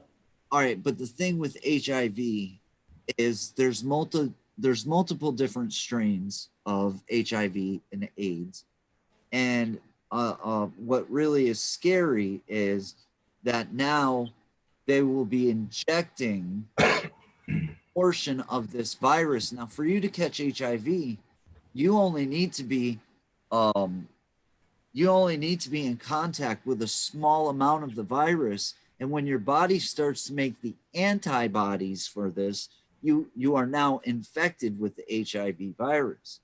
So scientists, I know they know what they're doing, most of them, but it just sounds very scary to, if I have a newborn child, for you to tell me, because this is what ends up happening with stuff like that. Your child will need his shots to be able to be enrolled in school with the rest of the children. So it's something that is pretty much forced on all of us. I've had to do it with my own children. They've had to have their vaccines. So when this HIV vaccine becomes a thing that's being used on a mass scale, it really gets me scared. And it's because I'm probably because I'm uneducated and don't know so much about this kind of stuff. But I mean, we have the flu vaccine that I know some people are for it, but then I know a lot of other people that say as soon as they get their flu vaccine, they end up sick with the flu. Now, if you're going to inject somebody with the HIV virus, they will now have HIV. Now, is it the science behind it? I don't know. What I'm explaining is the fear that's going to come with this. And yeah, that's it. Just I think it needs to be explained more, and people uneducated like myself need to learn more about it. But I do think it's very scary. Well, that fear is rightly so, because a small number of children that get these vaccines do die because of the vaccine. But another virus, the jump species, was the Ebola virus. When those people started flying around and landed here, we averted a worldwide catastrophe. What is the life expectancy? 3 days? 3 days. Oh, I mean, look at the medieval times, the Black Plague. Yeah.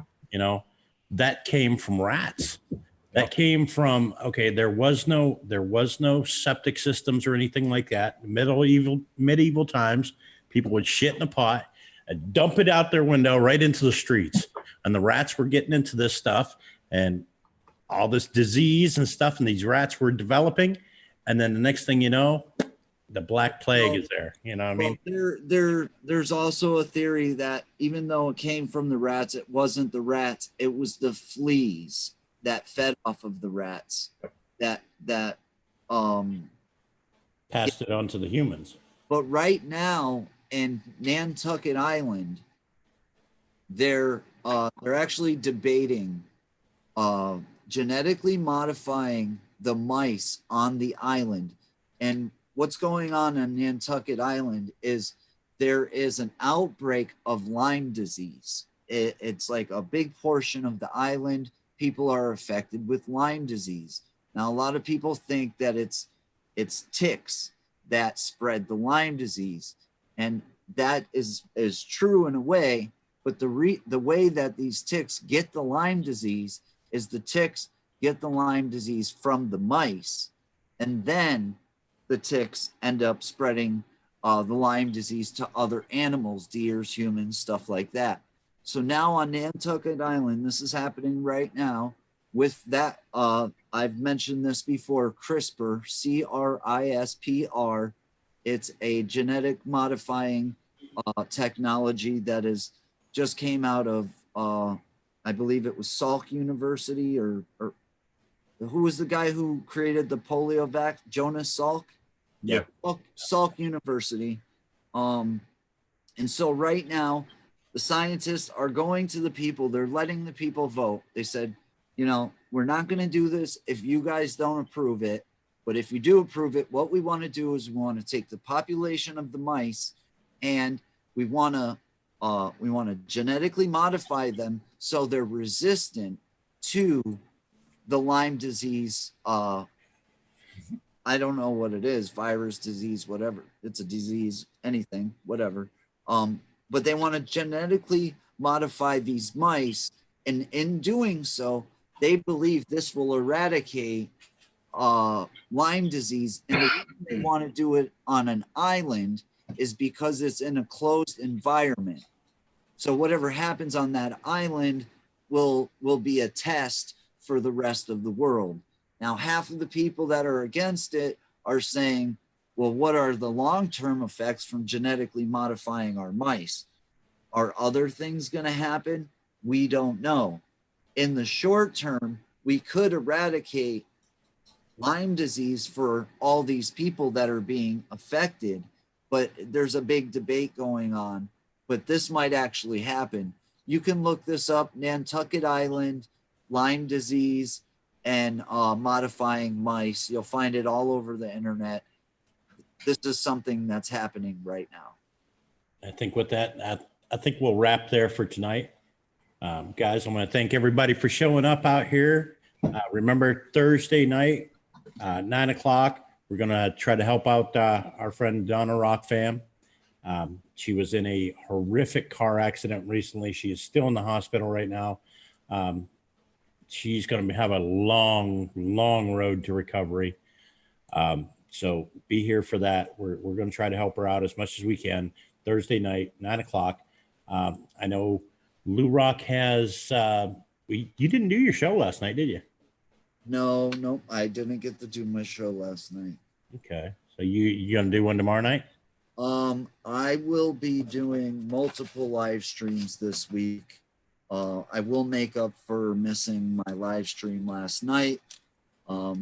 What's been going on with me is I've been trying to get into a location that I was invited to, and tonight I went there, and it is a giant building, and they were doing construction on the building. So it's a scratch because I can't do an investigation on a building while there's saws and screw guns going off. So hopefully within the next couple of days, I'll be able to go and shoot a video at this location. But I have a lot more stuff to talk about with everybody, and I am going to make it up, and I'm going to do actually a lot more live streams this week than I ever do. I usually only do 1 or 2 a week, but I have a bunch of stuff, if you guys follow me, that I want to talk to everybody about. So you could definitely expect me to go live tomorrow, and I'll let everybody know what's going on. Okay. And Mr. Conklin, you got anything going on this week? No, I'm working on some ideas. Working on some ideas, huh? I wanted to say too, Lou, I saw one of your videos. You went into the Angels X Clubhouse, and Yes. the fellow was in the basement. Yes. That's exactly why I don't do that. You know, that was in the beginning of me doing YouTube and doing that kind of stuff. Yeah. And there was one thing in that video that really upset me. And it was somebody who pointed it out in the chat to me. And I make my videos more geared to not do this anymore. But the use of music inside of that video, I was so mad that I put music in that video, because I think without the music, it would have shown more how much of a crazy situation we were in. Yeah. And I thought he was dead. Yeah. I thought he was dead. He had drool coming out of his mouth.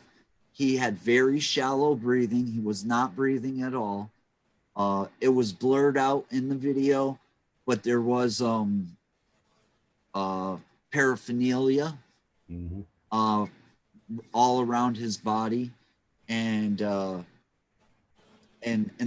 person I was with, he wanted to leave. Well, I've lost friends because there was nobody there to help that person. Yeah. And so I definitely wanted to make sure that he was okay. I think I scared him pretty much as he scared us when he woke up. And I think that I should have gone about that in a different way. But like I said, I was very new to doing this stuff.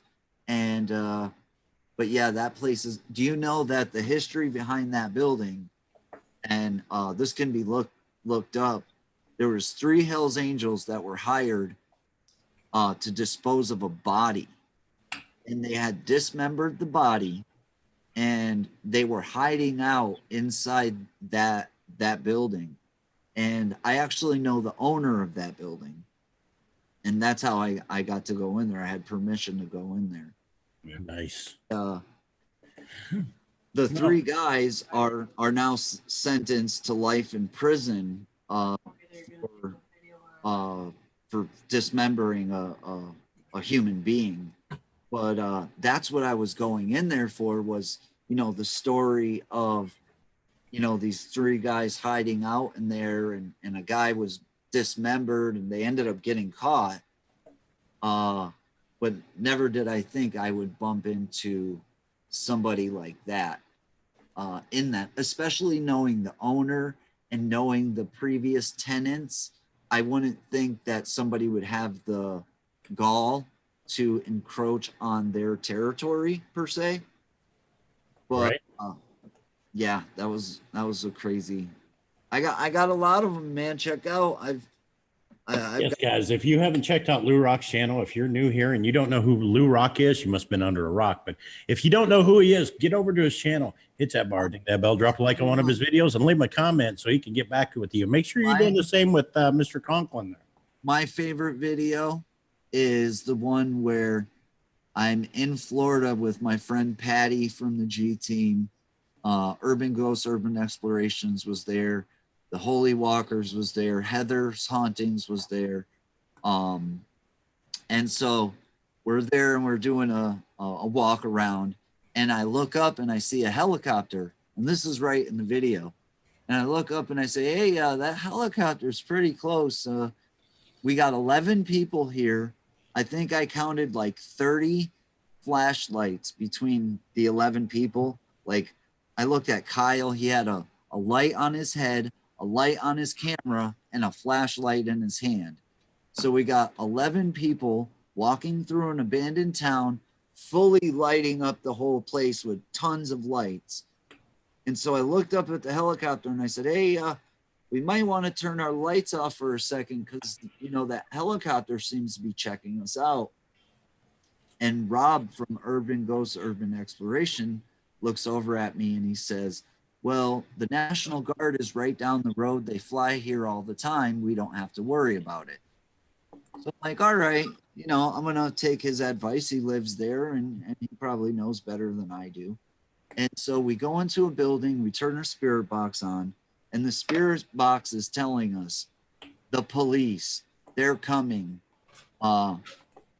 they're here. All these warnings telling us that, you know, the cops are coming. And what happens 2 minutes later, we walk out, there's 20 something cop cars surrounded us. The helicopter is now flying low with the spotlight, keeping the spotlight on all of us. That was one of the most exciting videos. Meanwhile, Lou Rock is standing there with his hands in the air going, I'm just a YouTuber, bro. Bro. You know what's funny? You know what's the funniest thing is we actually said that when the cops came up. We're just YouTubers, bro. We're just YouTubers, bro. So the I'm just a YouTuber, bro saying has been used many, many times before. And that was one of the times. And I just thought, now that was the first time I ever collaborated with, you know, bigger YouTubers. And all I could think in my head is, I want to go to jail. And the reason I was thinking that, it was, you know, I'm out here, I'm meeting some of my favorite people on YouTube.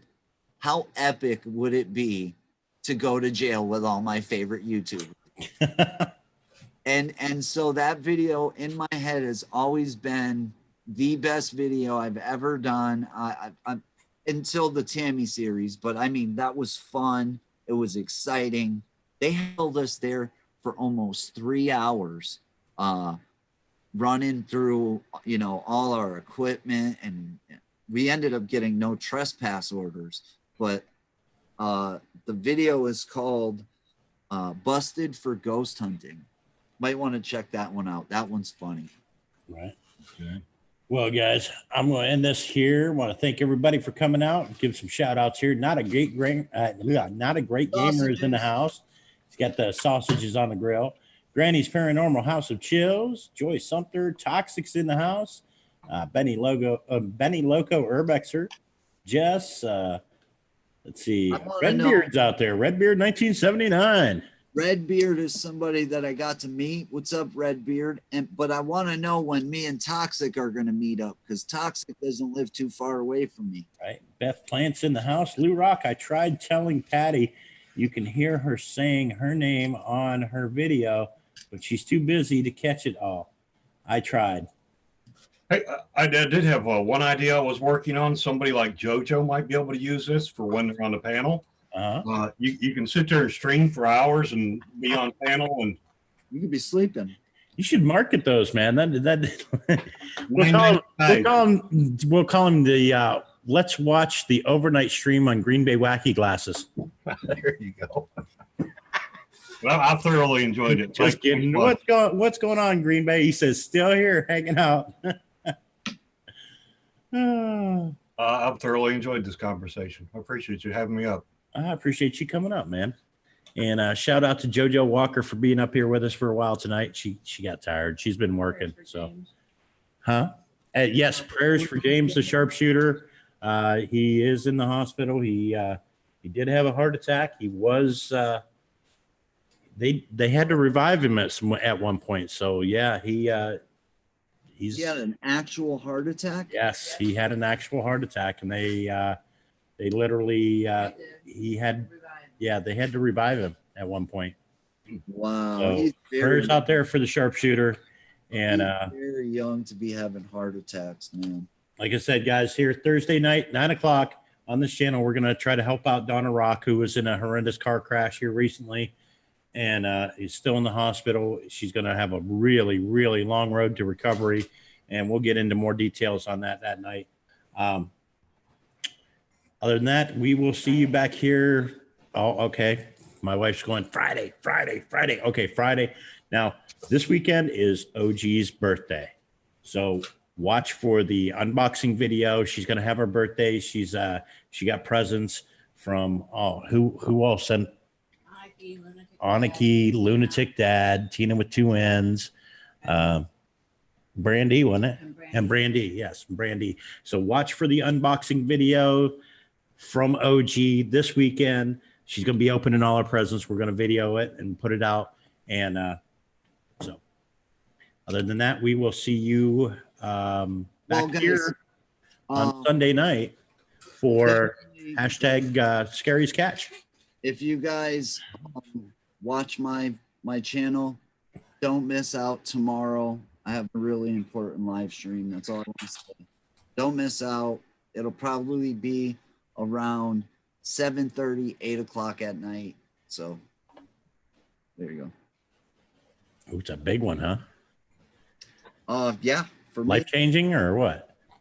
Now you got to give us some kind of you got to sweeten the pot. Now you got to give us a little hint. It's very big. It's very big for me, and I want to touch base with all my Rockstar fans out there and see what they think. Oh, is this what you was talking with me about earlier? It could be. Okay, because hey, I'm in. I'll help out with that. Yeah. Okay. Yeah, just send me a link and I'll get up there and help out with that. All right. Not a problem. So, all right, guys, we will see you guys here Sunday for Scariest Catch. Remember, if you guys have any scary photos or photos that you've gotten on investigations or anything like that, you can send them in to hashtag Scariest Catch on Twitter, all one word, no space. And we'll see you here Sunday night. Peace out, guys.